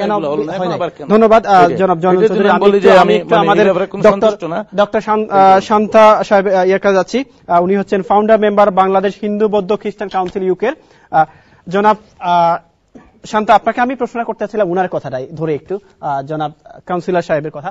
উনি বলছেন যে উপরের দিকে দেবেন একটু, উনি যে কথাটা বলছেন যে যেটা গোলাম আজম সাহেবের ছেলেও বলছেন যে মানবতা বিরোধী যদি কেউ থেকে থাকে তার বিচার হওয়া উচিত, উনিও বলছেন তার বিচার হওয়া উচিত, তবে সেটা কোনো একক দলের না, সব দলের। তাহলে কেন সব দলের হচ্ছে না বলে আপনার মনে হচ্ছে? আপনি একটু ক্লোজলি ধরবেন।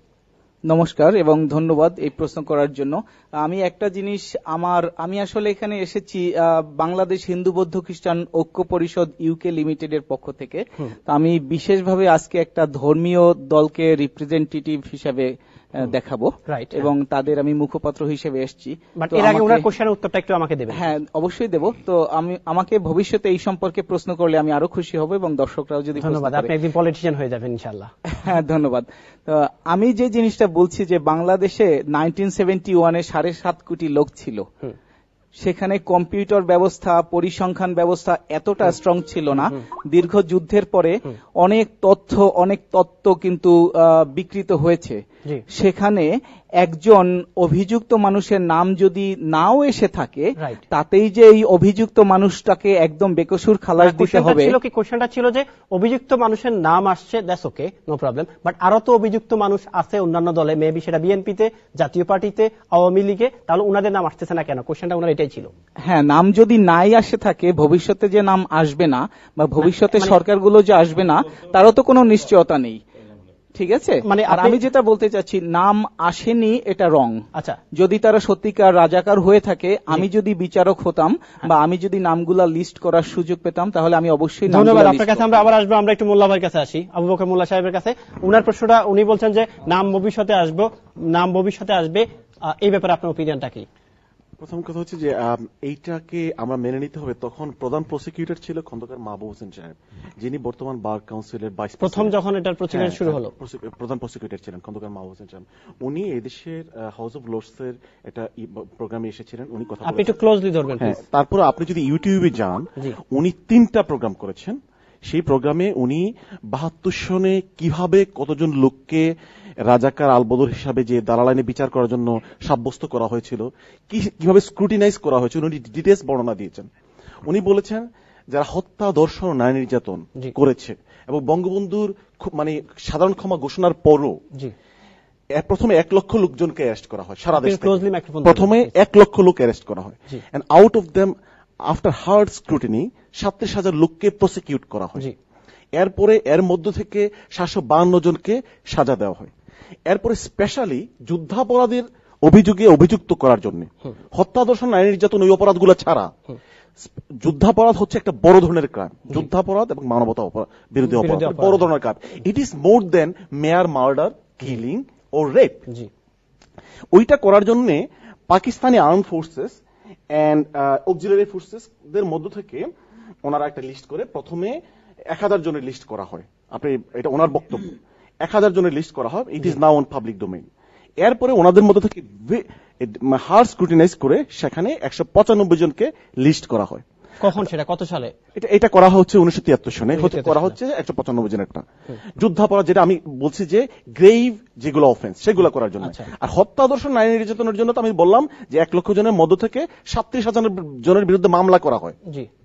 এখন উনি যে কথাটা বলছেন এটা ওনার question, he was the chief prosecutor, যে মাওলানা সাঈদী এবং জামাতের যে বর্তমান নেতৃবৃন্দকে আজকে যুদ্ধাপরাধ ট্রাইব্যুনাল নেওয়া হচ্ছে, আমরা 75 পর্যন্ত সারা দেশ তন্ন তন্ন করে খুঁজে রাজা মানে হত্যা, ধর্ষণ, নারী নির্যাতন এবং ওয়ার ক্রাইমস এগেইনস্ট হিউম্যানিটিতে যারা অপরাধী তাদের লিস্ট করলাম, সেখানে ওনারা কেউ ছিল না।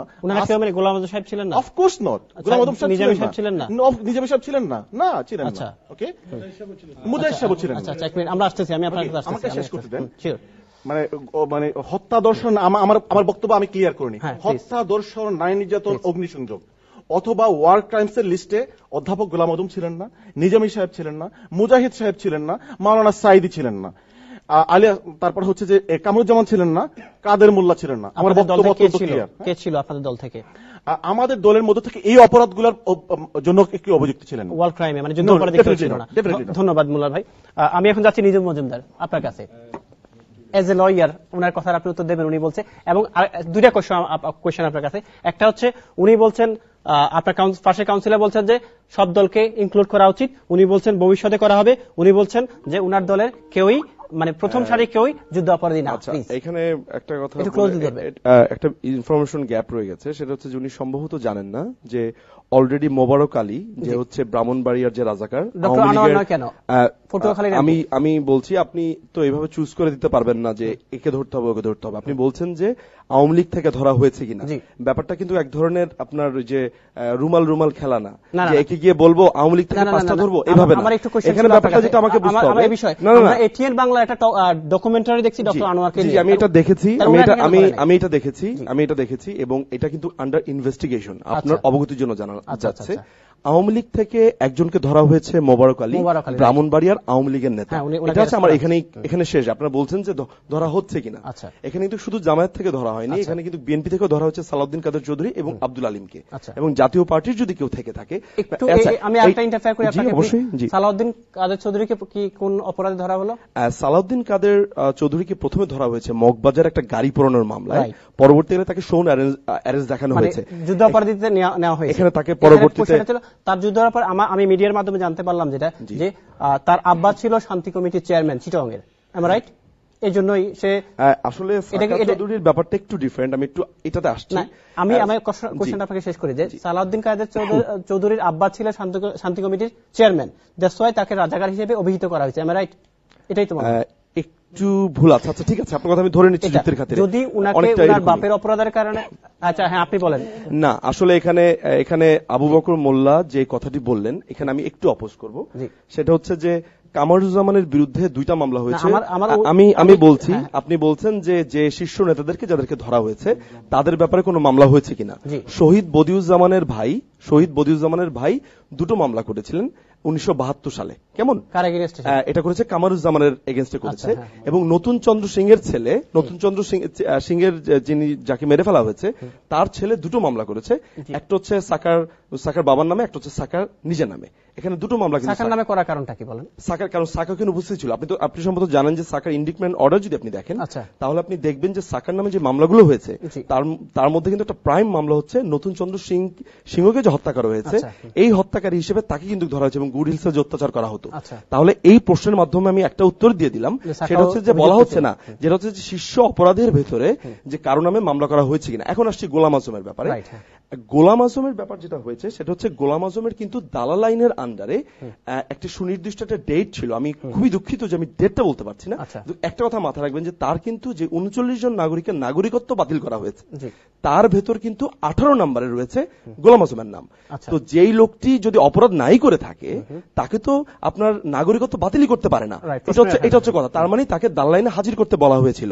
এবং আপনি একটা লক্ষ্য করে দেখেন, আমি অন্যদের কথা বাদই দিলাম, সালমান আজমি যিনি এসেছেন তিনি কিন্তু একবারও দাবি করেননি তার আব্বা অপরাধী না। তিনি বলেছেন আমি সুষ্ঠু বিচার চাই। খেয়াল করে দেখেন, এখানে কিন্তু উনি কিন্তু একবারও বলছেন না যে আমার আব্বা অপরাধী না। অনেকেই না, এটা উনি বলেননি। আমরা কিন্তু ট্যাসিটলি এটা কিন্তু ট্যাসিটলি আমরা ধরে নিব এমন যে তিনি ধরে নিচ্ছেন তার বাবা অপরাধী, কিন্তু অপরাধটা যখন অপরাধে যায়, যখন একটা বিচার চলাকালীন সময় আমরা এমনও বলতে পারি না যে তিনি অপরাধী কি অপরাধী না রায় হওয়ার আগ পর্যন্ত।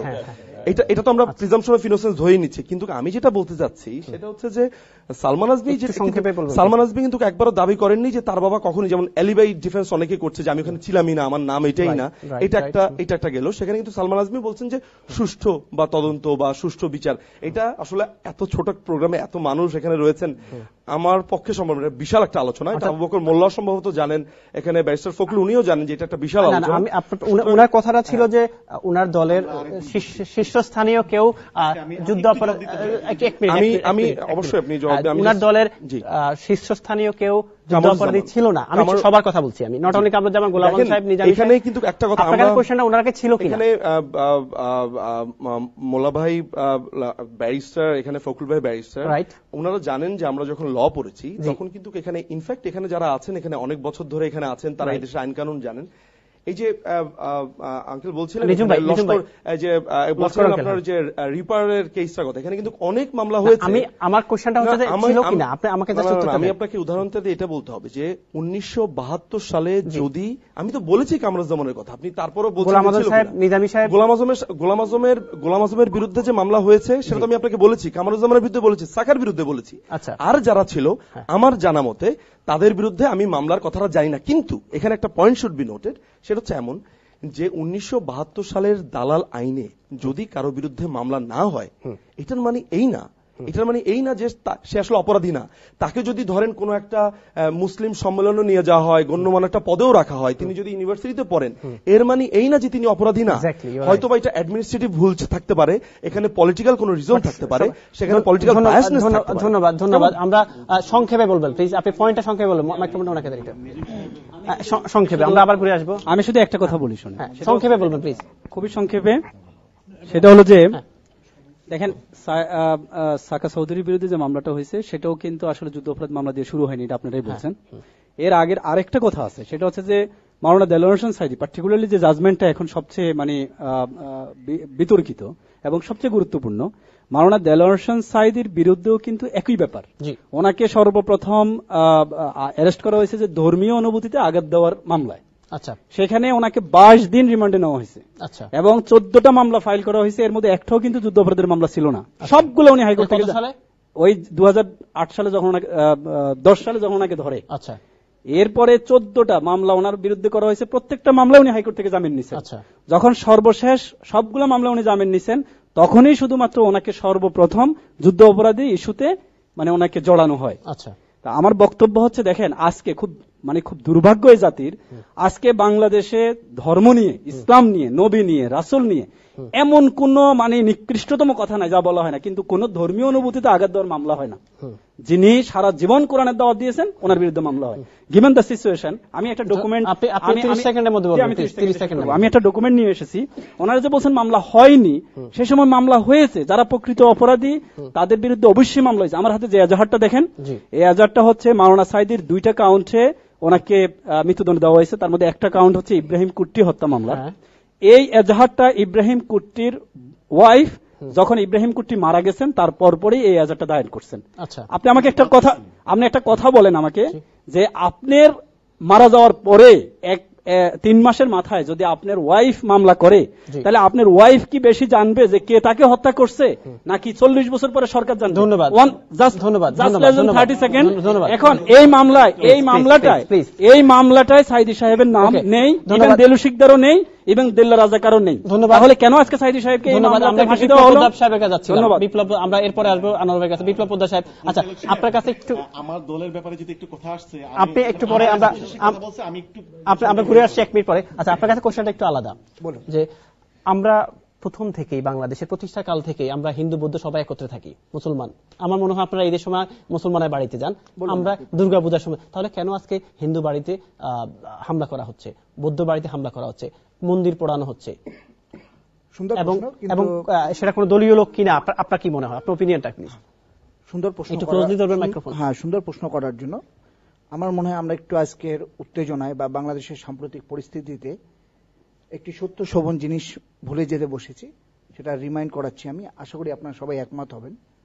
সে যে দলের হোক না কেন, আব্দুল জলিল মারা গেছেন, আমরা তার আত্মার শান্তি কামনা করছি, সে যে দলের হোক না কেন, কারণ বাংলাদেশের প্রেক্ষাপটে তারও কিছু অবদান ছিল। দ্বিতীয়ত হলো যে আজকে হিন্দুদের ব্যাপারটা টেনে নিয়ে আসা হয়েছে। আমি একটি দলের অ্যাক্টিভিস্ট, কিন্তু আমি যে দলে অ্যাক্টিভিস্ট 19 দফার অনুসারী, সেখানে আমি প্রথম শিখেছি সত্যকে সত্য বলতে, সোজাকে সোজা বলতে। এটা হলো আমার অ্যাক্টিভিস্ট হিসেবে আমার একটি কমিটমেন্ট। দ্বিতীয় প্রশ্নটি হলো যে হিন্দুদের ক্ষেত্রে আজকে আমি ওইভাবেই মানুষ হয়েছি। ঈদে মিলাদুন্নবীর কমিটি করেছি আমরা, হিন্দু এবং মুসলমান সম্মিলিতভাবে, এবং 3টি রাত আমরা থাকতাম স্কুলে, ঈদে মিলাদুন্নবীর আগের রাত, এবং সরস্বতী পুজোর কমিটি করেছি হিন্দু মুসলমান মিলে তার আগের রাত, এবং স্পোর্টস ডে যেদিন হতো, প্রাইজ অ্যাওয়ার্ডিং যেটা হতো, ঠিক তার আগের রাত একসাথে থাকতাম। তো সেই পরিবেশ থেকে আমার কাছে কখনো মনে হয়নি আমার দেশ একটি সাম্প্রদায়িক দেশ।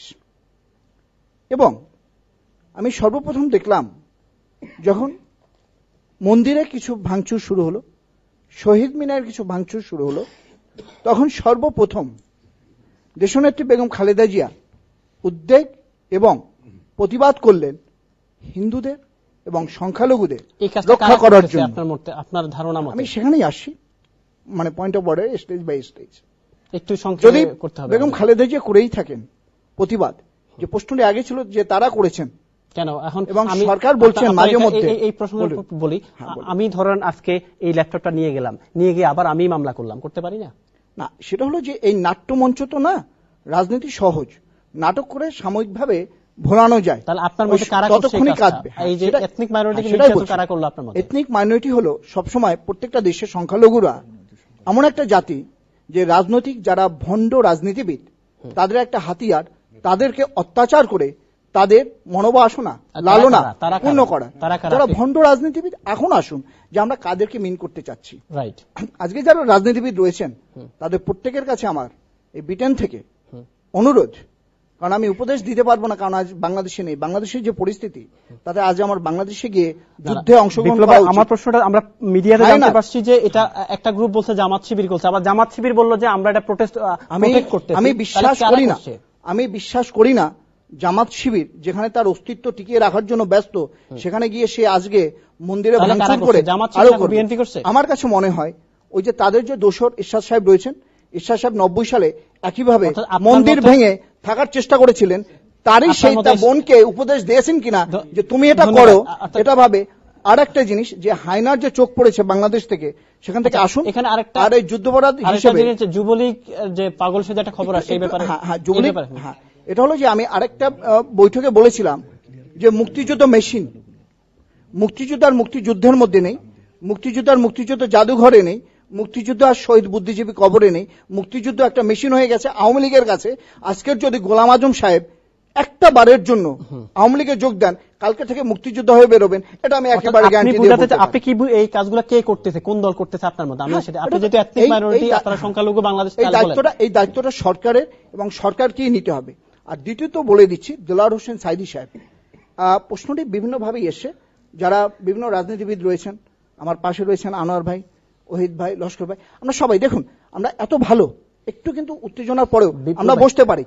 দেলোয়ার সাহেব সম্পর্কে আমি বলি, আমরা দেলোয়ার সাহেবের পরে আবার আসছি। আমার কোশ্চেনটা ছিল যে এই কাজটা কে করছে, আমাদের মন্দির কে ভাঙছে, শহীদ মিনার কে ভাঙছে, এটাই আমি আপনার কাছে কোশ্চেন। আমরা চ্যালেঞ্জ দিচ্ছি যে 18 দলীয় জোটের কেউ জড়িত নেই, যদি বর্তমান সরকার পারে তাদেরকে এনে প্রমাণ করে তারা করেছে। ধন্যবাদ বিপ্লব ভাই। আমি যাচ্ছিলাম আচ্ছা 30 সেকেন্ডে বলেন, আমরা দুইজনের কাছে আসছি, আপনার কাছে আসছি 30 সেকেন্ডের জন্য। আনোয়ার ভাই বলুক 30 সেকেন্ড বলুক। আচ্ছা 1 মিনিট, আমি আসছি আপনার কাছে। আচ্ছা 1 মিনিট, 30 সেকেন্ডে আপনি উত্তরটা দিয়ে দেন। 30 সেকেন্ডে আমি আসছি, 30 সেকেন্ড আসছি, 30 সেকেন্ড। আসলে আমার বিপ্লব ভাই, আমি ওনার সাথে আরো প্রোগ্রামে গেছি, তবে উনি ভবিষ্যতে মন্ত্রী হইতে পারবে। আজকে যেভাবে বলছে যে উনার যে কোটায় উনি মন্ত্রী হয়ে যাবে যদি বিএনপি ক্ষমতা যায়, আজকে যেভাবে সুন্দর করে বলছে উনি ডেফিনেটলি। ধন্যবাদ। আমার শেষটা ব্যাপারটা হলো, উনি যেভাবে অভিযোগ করছে যে আজকে কিন্তু মিডিয়া এত স্ট্রং, আমরা এখানে যাই বলি না কেন, মিডিয়া কিন্তু প্রত্যেকটি জিনিস মানুষের চোখে, 16 কোটি মানুষের চোখে আসে, গ্রাম থেকে গ্রামের সাধারণ মানুষও আজকে বুঝে কে কি করছে, এবং প্রত্যেকটা লোককে চিনে, কারা কোথায় আক্রমণ করছে, কারা পুলিশকে 18টি থানাতে আক্রমণ করেছে, কারা পুলিশকে হত্যা করছে, সবই কিন্তু মিডিয়াতে আসছে। এখানে যদি আওয়ামী লীগের কেউ, যুবলীগের কেউ, ছাত্রলীগের কেউ জড়িত হয়ে থাকে, তাহলে অবশ্যই উপরে হয়ে গেছে। আনোয়ার ভাই, এবার আমরা তাহলে ওনাদের কাছে যাই। থ্যাংক ইউ আনোয়ার ভাই। আচ্ছা ওকে, এসএসএন সাহেব, আমি আপনার কাছে একটু অন্য 30 সেকেন্ড পরে আসি। উনি যেহেতু এথনিক মাইনরিটি, আপনি একটা করে নতুন করে কোশ্চেন আনেন, তখন পুরো আলোচনার কোনো সাবস্টেন্স থাকে না। আপনার opinion, we know the question, আমরা জানি কি নিয়ে আলোচনা হচ্ছে, দ্যাটস ফাইন। ওকে, এখনো 2-3 অনেকগুলো কথা ঘুরপাক খেয়ে যাচ্ছে। এখন প্রথম কথা হচ্ছে যে স্যাডলি আমরা এখনো কেউ মেনশন করি নাই যে 98টা প্রাণ ঝরে গেছে গত একটা সপ্তাহে, 1.5 সপ্তাহে। 98টা বাংলাদেশের প্রাণ ঝরে গেছে, সেটা যেভাবেই হোক, সেটা নিঝুম ভাইয়ের পক্ষের মানুষই হোক আর আমার পক্ষের মানুষই হোক, তারা এই দেশের বসবাসরত মানুষ, তারা বাংলাদেশী ছিল, সব থেকে বড় ফেইলিং যে ব্যাপারটা হচ্ছে, আমরা উই এগ্রি টু ডিসএগ্রি। 40 বছরের আগের যে ইস্যু, ঠিক আছে, ইস্যুটা আমরা অনেকে বলেন যে আমাদের পাপ মোচন করতে হবে, কিন্তু আমাদের একটা পাপ মোচন করতে গিয়ে আমরা কতটা পাপ করে যাচ্ছি, সেই আপিলটা, সেই চিন্তাটা যেন আমাদের ভাইয়ের মনে উদ্রেক করে, সেই জিনিসটাও আমি চাই। আরো 2-3টা আমি কথা বলে, আমি I am not going to talk for long. এই আনোয়ার ভাই জানে মুহিদুর ভাইয়ের মনে কি কথা আছে। মুহিদুর ভাই কত সময় কথা বলে, আনোয়ার ভাই সেটা জানে। আবার আনোয়ার ভাই মনে কোন কথা আছে সেটা হয়তো নিয়াজ ভাই জানবে না। জাতি তো এগুলো জানতে চায় না। জাতি যেটা বুঝতে চায়, তারা যে লোকটা 100 টাকা 200 টাকা আর্ন করার জন্য তার টুকরি নিয়ে সকালে বের হয়েছে, তার কাছে কে মুক্তিযোদ্ধা আর কে রাজাকার, সেই প্রশ্নটা মোটেও রেলেভেন্ট না।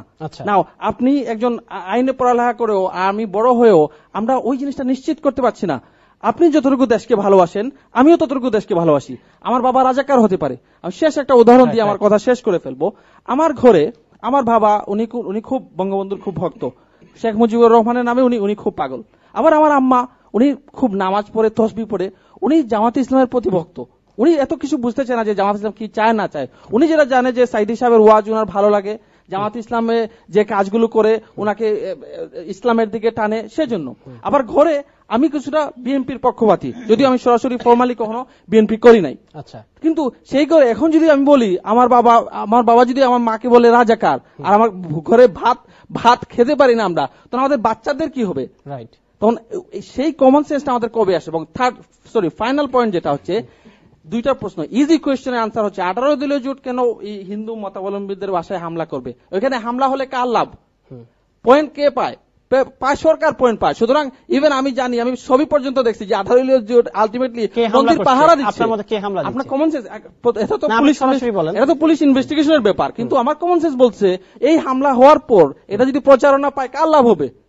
লাভ হবে সরকারের। সুতরাং সরকারের কেউ ওটা করাই সব থেকে বেশি স্বাভাবিক। সব থেকে অস্বাভাবিক হচ্ছে যারা 18 দলীয় জোট আছে তারা করা, কারণ তারা কেন আত্মঘাতীমূলক এই কাজটা করতে যাবে? তারা জানে যে এভাবে। ধন্যবাদ। আমরা ছোট্ট একটা বিজ্ঞাপন বিরতি যাচ্ছি, এরপর আবার কথা বলবো। প্রিয় দর্শক, আপনারা দেখছিলেন এনটিভির সময়ের সাথে অনুষ্ঠান। আমরা ছোট্ট একটি বিজ্ঞাপন বিরতিতে যাচ্ছি, ততক্ষণ আমাদের সাথেই থাকুন। ধন্যবাদ। 75 পর্যন্ত কোনো মামলা, কোনো রেফারেন্সে আনা হয় নাই, এবং উনি শেখ মুজিবুর রহমানের সময়ের আমলে ওনাকে যখন সাধারণ ক্ষমা ঘোষণা করা, 54 যেহেতু ওনাকে অ্যারেস্ট করা হয়েছে, ওনার বিরুদ্ধে কোনো স্পেসিফিক মামলা দেওয়া হয় নাই, এবং ওনাকে সেই আমলে মানে উনি জেল থেকে বের হন, লিগেল প্রসিজার উনি যে বের হন। আর আমি গোলাম আজম সাহেবের ব্যাপারে উনি বলছেন গোলাম আজম সাহেবের বিরুদ্ধে কোনো এলিগেশন আসে না, হত্যা, দর্শন, নারী নির্যাতন, লুটিং, অগ্নিসংযোগ, কোনো এলিগেশন আসে নাই। এবং ওনার বিরুদ্ধে ওয়ার ক্রাইমস তো থাক দূরের, ওয়ার ক্রাইমস তো প্রশ্নই আসে না, নর্মাল হত্যা, দর্শন, নারী নির্যাতনের অভিযোগ আসে নাই। যেই কথাটা এসেছে যে স্বাধীনতার বিপক্ষে যেহেতু তৎকালীন অনেক রাজনৈতিক নেতা অবস্থান নিয়েছিলেন, এই কারণে এই অপরাধে অনেক রাজনৈতিক নেতাদের নাগরিকত্ব ক্যান্সেল হয়। এই কারণে, শুধুমাত্র রাজনৈতিক কারণে ওনার নাগরিকত্ব ক্যান্সেল হয়েছিল, নট বিকজ হত্যা, দর্শন, নারী নির্যাতন, crimes against humanity, war crimes of genocide.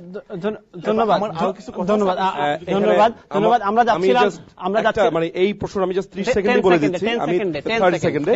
সেটা হচ্ছে যে উনি যে বলছেন যে কামারুজ্জামানের বিরুদ্ধে মামলা হয়নি, মামলার নাম্বারটা আমি বলছি স্পেসিফিক্যালি। সেটা হচ্ছে যে মামলা করেছেন কত সালে? মামলা করেছে 1972 সালে। যিনি মামলা করেছেন তার নাম শহীদ বদিউজ্জামানের ভাই হাসানুজ্জামান।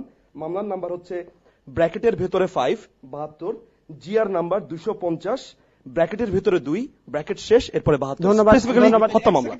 ধন্যবাদ। আমরা বর্তমান প্রসিকিউশন এই মামলাগুলো নিয়ে আসে নাই। না না না, আপনি সম্ভবত ভার্ডিক্টটা হলে দেখবেন। ধন্যবাদ। আমরা মামলাটা এখানে কেন আনবে সেটা? না না না, আমরা আপনার কাছে যাচ্ছিলাম, না না, পলাতক ছিল, এটা পলাতক ছিল। আমি মামলার নাম্বার বলেছি, আমি আপনার কাছে আমার কোশ্চেনটা স্পেসিফিক্যালি মামলার নাম্বার বলেছি। ওকে, আপনার কাছে যাচ্ছিলাম আমি। কোশ্চেনটা হচ্ছে যে এহতেসাম সাহেব বলছে এবং বিপ্লব পোদ্দার সাহেব বলছে যে এটা বিরোধী দল করে নাই, অর্থাৎ এথনিক মাইনরিটির উপর যে হামলা হলো বিরোধী দল করে নাই। আপনি এখানে হিন্দু, বৌদ্ধ, খ্রিস্টান বন্ধু পরিষদ কাউন্সিলর, আপনি একজন ফাউন্ডার মেম্বার। আমি প্রথমেই বিপ্লবদাকে ধন্যবাদ দেব যে উনি অসীম ধৈর্য এবং সহনশীলতার পরিচয় দিয়েছেন।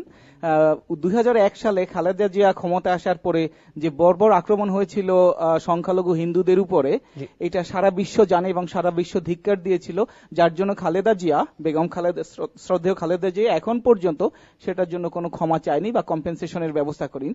সেক্ষেত্রে বিপ্লব দা একজন খুব রাজনীতিবিদের মতো এখনকার জাস্ট বলেছে ভাঙচুর হয়েছে এবং শহীদ মিনার ভাঙচুর হয়েছে। এত সহনশীলতার আমি প্রশংসা করে এইটা বলছি যে 1971 সাল থেকে এ পর্যন্ত কোনো হিন্দুরা কিন্তু রাজাকার নামে অভিযুক্ত না। তারা কোরআনের বদনাম করেনি, এটা কেউ কখনো দেখাতে পারবে না। তারা কখনো মসজিদ ভাঙেনি, তারা কখনো ব্লগার ছিল না, কোরআন বা হযরত মুহাম্মদকে নিয়ে কখনো কটূক্তি করেনি। তাহলে এই যে আওয়ামী লীগ বা বিএনপি, অথবা আওয়ামী লীগ বনাম বিএনপি এবং জামাতের যে একটা বিবাদ বা শাহবাগ চক্র অথবা স্বাধীনতা এবং স্বাধীনতার বিপক্ষের চক্রের মধ্যে যে বিবাদ, এজন্য আমরা হিন্দুরা বা আমরা মাইনরিটিরা কেন এটার শিকার? এই যে এখন যে হামলাটা হলো রিসেন্টলি, এটা কে করছে বলে আপনার অপিনিয়ন? এটা অবশ্যই 1971 সালে যারা প্রথমে জগন্নাথ হল আক্রমণ করেছিল এখন তারাই করেছে। এরা হলো, আমি মনে করি এরা জামাত, সরাসরি জামাত। তো মিডিয়াতে আমরা দেখলাম জামাত আপনার অনেকগুলা মন্দির প্রোটেক্ট করার জন্য গাইড দিচ্ছে, জামাত ইসলামী ছাত্র শিবির মিডিয়াতে আসছে। আমার কাছে আজকে রিপোর্ট আছে, আমার কাছে আজকের যে রিপোর্ট, এটা অ্যামনেস্টি ইন্টারন্যাশনাল, ফয়েজ আব্বাস নিজে বলেছে যে 40টা Hindu temple across Bangladesh had been demolished. এটা আজকে আমি আপনাদের প্রিন্ট আউট কপি দেব। এবং এখানে আরো আছে যে প্রত্যক্ষদর্শীর উপর দিয়ে কোনো প্রমাণ নাই, আইন এটাকে প্রমাণ করুক বা না করুক। আব্বাসী সাহেব যে বলছেন এটা কি জামাত করছে, উনি এটা বলছেন? হ্যাঁ, এখানে স্পষ্ট করে লেখা আছে, another survivor said on 2nd March a group of about 100 young men holding banners in support of Jamaat Islami looted. আমি আপনাকে একটা প্রশ্ন করতে চাই, আমার যদি বলা হয়ে থাকে যে কোন রাজনৈতিক ফায়দা লুটার জন্য এখানে আওয়ামী লীগ করেছে, কিন্তু এইটা জিনিস বুঝতে হবে যে বাংলাদেশের সংখ্যালঘুদের উপর যদি কোনো অত্যাচার হয় তার বদনাম সবচেয়ে আসবে সরকারের উপর। সেই সরকার কেন এটা করাবে? অবশ্যই সরকার এটা করেনি। এবং এই জামাত এবং জামাতের সূচক্রী বন্ধুরা, এবং আমি লাস্ট যেটা বলতে চাই যে আমি আপনাদের একজন সংখ্যালঘু সদস্য, কিন্তু আমি বাংলাদেশে, আমার বাবা যুদ্ধ করেছে, আমি বাংলাদেশের সংখ্যালঘু পরিচয় বাঁচতে চাই না, আমি সংখ্যালঘু হতে চাই না। বাংলাদেশে সংখ্যালঘু হবে জামাতরা, আমরা হিন্দুরা, আমরা যুদ্ধ করেছি, আমরা কেন সংখ্যালঘু হব? ধন্যবাদ ডক্টর সন্তান। ধন্যবাদ 1.5 ঘন্টা পর আমাকে স্মরণ করার জন্য। যাই হোক, আমার এই বন্ধুটি যে কথাটি বললেন, আমি প্রথমেই ওনাদের এই সংগঠনটি যেটি, সেটাও একটি উগ্র সাম্প্রদায়িক সংগঠন হিসেবে আমি তাকে অভিহিত করতে চাই। কেননা যেখানে শতকরা 86% মুসলমানের দেশ বাংলাদেশ, সেখানে আপনি সংগঠনের নাম রেখেছেন হিন্দু, বৌদ্ধ, খ্রিস্টান ঐক্য পরিষদ। হ্যাঁ, সেখানে মুসলমানকে আপনি আগেই বাদ দিয়ে দিলেন। তো এটা তো সাম্প্রদায়িক সম্প্রীতির লক্ষণ না। আপনারা নিজেই নিজেকে মাইনরিটি বানিয়ে দিচ্ছেন। আপনারা দেশটাকে সামগ্রিকভাবে আপনারা ঐক্যবদ্ধ করার চিন্তা ভাবনা আপনাদের নেই। যাই হোক, সেটি এটা বলছি, সংক্ষেপে বলবেন। যেই মন্দির ভেঙে থাকুক, যেই মসজিদে আঘাত করে থাকুক, সে দোষী। এটাকে রাজনীতিকরণ করার কোনো অবকাশ নেই, কোনো অবকাশ নেই। যেমন গতকালকে আপনি মানব জমিন পত্রিকার পাতা উল্টালে দেখবেন যে শহীদ মিনার ভাঙচুর করতে গিয়ে জনতার হাতে ধরা গেল কি এক যুবলীগ নেতা। তাই বলে আমি এটা ঢালাওভাবে বলতে পারি না সবগুলো মন্দির আওয়ামী লীগ ভেঙেছে, আমি সেটা বলতে পারি না। এখন দুই একটা ঘটনায় হয়তোবা জামাত শিবিরের নাম ধরে কেউ জড়িত থাকতেও পারে, ঢালাওভাবে বলতে পারবেন না জামাত মন্দির ভেঙেছে। বিএনপির নাম তো আসার প্রশ্নই ওঠে না।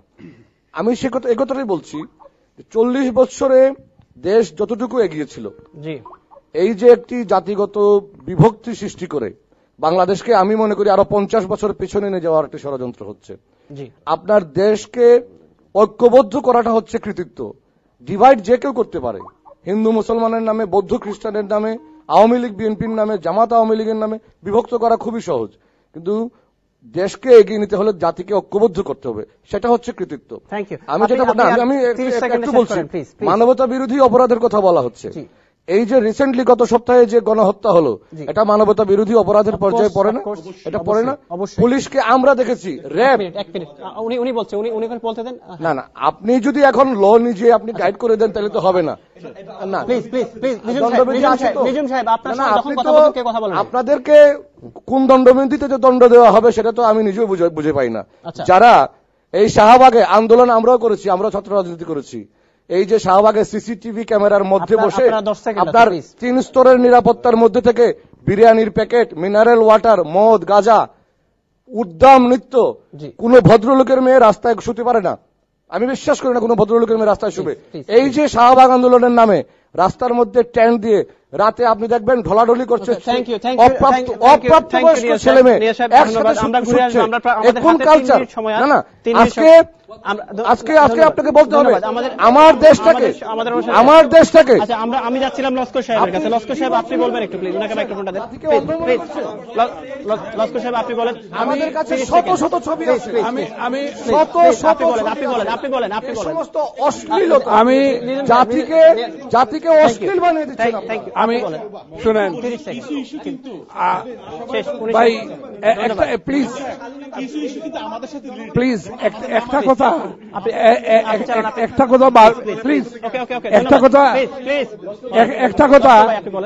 কথা বলতে ইচ্ছে করছে। আপনি একটা আন্দোলনকে ভালোবাসেন না সেটা আলাদা কথা, আপনি একটা আন্দোলনকে এইভাবে অসভ্যের মতো কথা বলা উচিত না। তারা বেহায়ের আপনারা করছে, চরিত্র করা অনুচিত। আমার কথাটা বলতে আমি একটা কথা এখানে বলতে 30 সেকেন্ডে, যে আমি এই যে বাংলাদেশের বর্তমান ঘটনায় এই দেশের আমরা বাঙালি কমিউনিটি আমরা যারা আছি সবসময় মনে রাখতে হবে ওইটা আমরা বাংলাদেশের কথা করছি।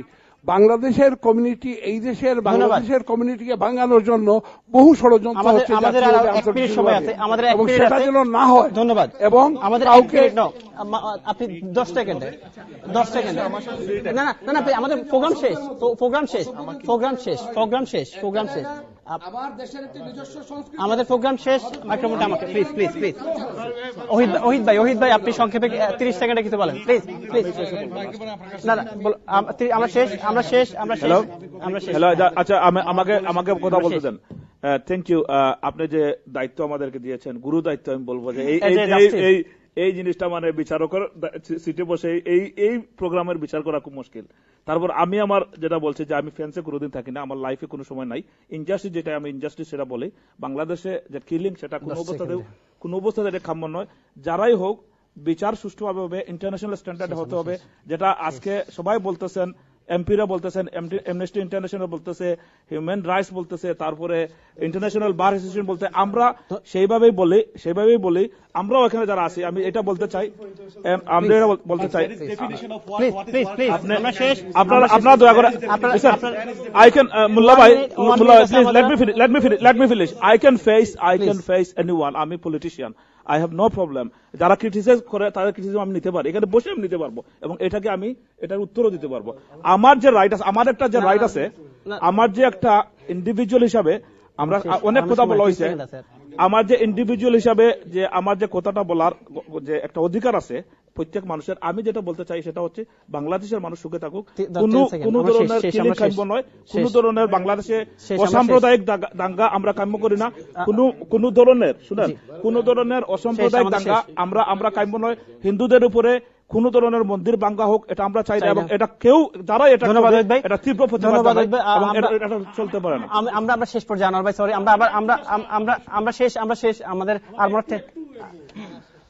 আপনি 1 মিনিট একটু বলে দেন, 10 সেকেন্ড প্লিজ। আমাদেরকে বিচারকের ইয়েটা দিয়েছেন এটা মহা মুশকিল এটা বিচার করার। কিন্তু আমি এটা বলবো যে বাংলাদেশে যে কিলিং হচ্ছে এখন, এটা যারা ভাঙচুর করছে এবং জ্বালানো পোড়ানো করছে তাদেরকে মারা হচ্ছে, কিন্তু আমি অনেক লোকেরা বলেছে ওদেরকে সরাসরি বডিতে গুলি করে না মেরে যদি পায়ের নিচে গুলি করে। ধন্যবাদ আমাদের স্পিকার রাজীব সাহেব। প্রিয় দর্শক, বলা হচ্ছে মেয়েদেরকে আমরা আমাদের অনেক লোকদেরকে রাজনীতি এরকম না যাওয়ার জন্য। আমাদের দেশের প্রধান যে দলের নেত্রী আছেন তিনি মহিলা এবং বিরোধী দলের নেত্রী মহিলা, মহিলাদেরকে এরকম ইয়ে করা। প্রিয় দর্শক, আপনারা দেখছিলেন এনটিভির জনপ্রিয় অনুষ্ঠান সময়ের সাথে। আমরা আগামী পর্বে আপনাদের জন্য আরো অনেকগুলো কথা নিয়ে আসবো। হয়তো অনেক কথা বলা হয় নাই, অনেক কলারে কল নেওয়া হয় নাই, তার জন্য আমরা সরি। আমরা চাই আজকের অনুষ্ঠান থেকে বাংলাদেশের প্রত্যেকটি মানুষ শিক্ষা নিয়ে একটা সুষ্ঠু, স্বাধীন, নিরপেক্ষ বাংলাদেশ আমাদের জন্য উপহার দেবে। আমরা শান্তি চাই, আমরা সম্প্রীতি চাই। ধন্যবাদ সবাইকে, ভালো থাকবেন।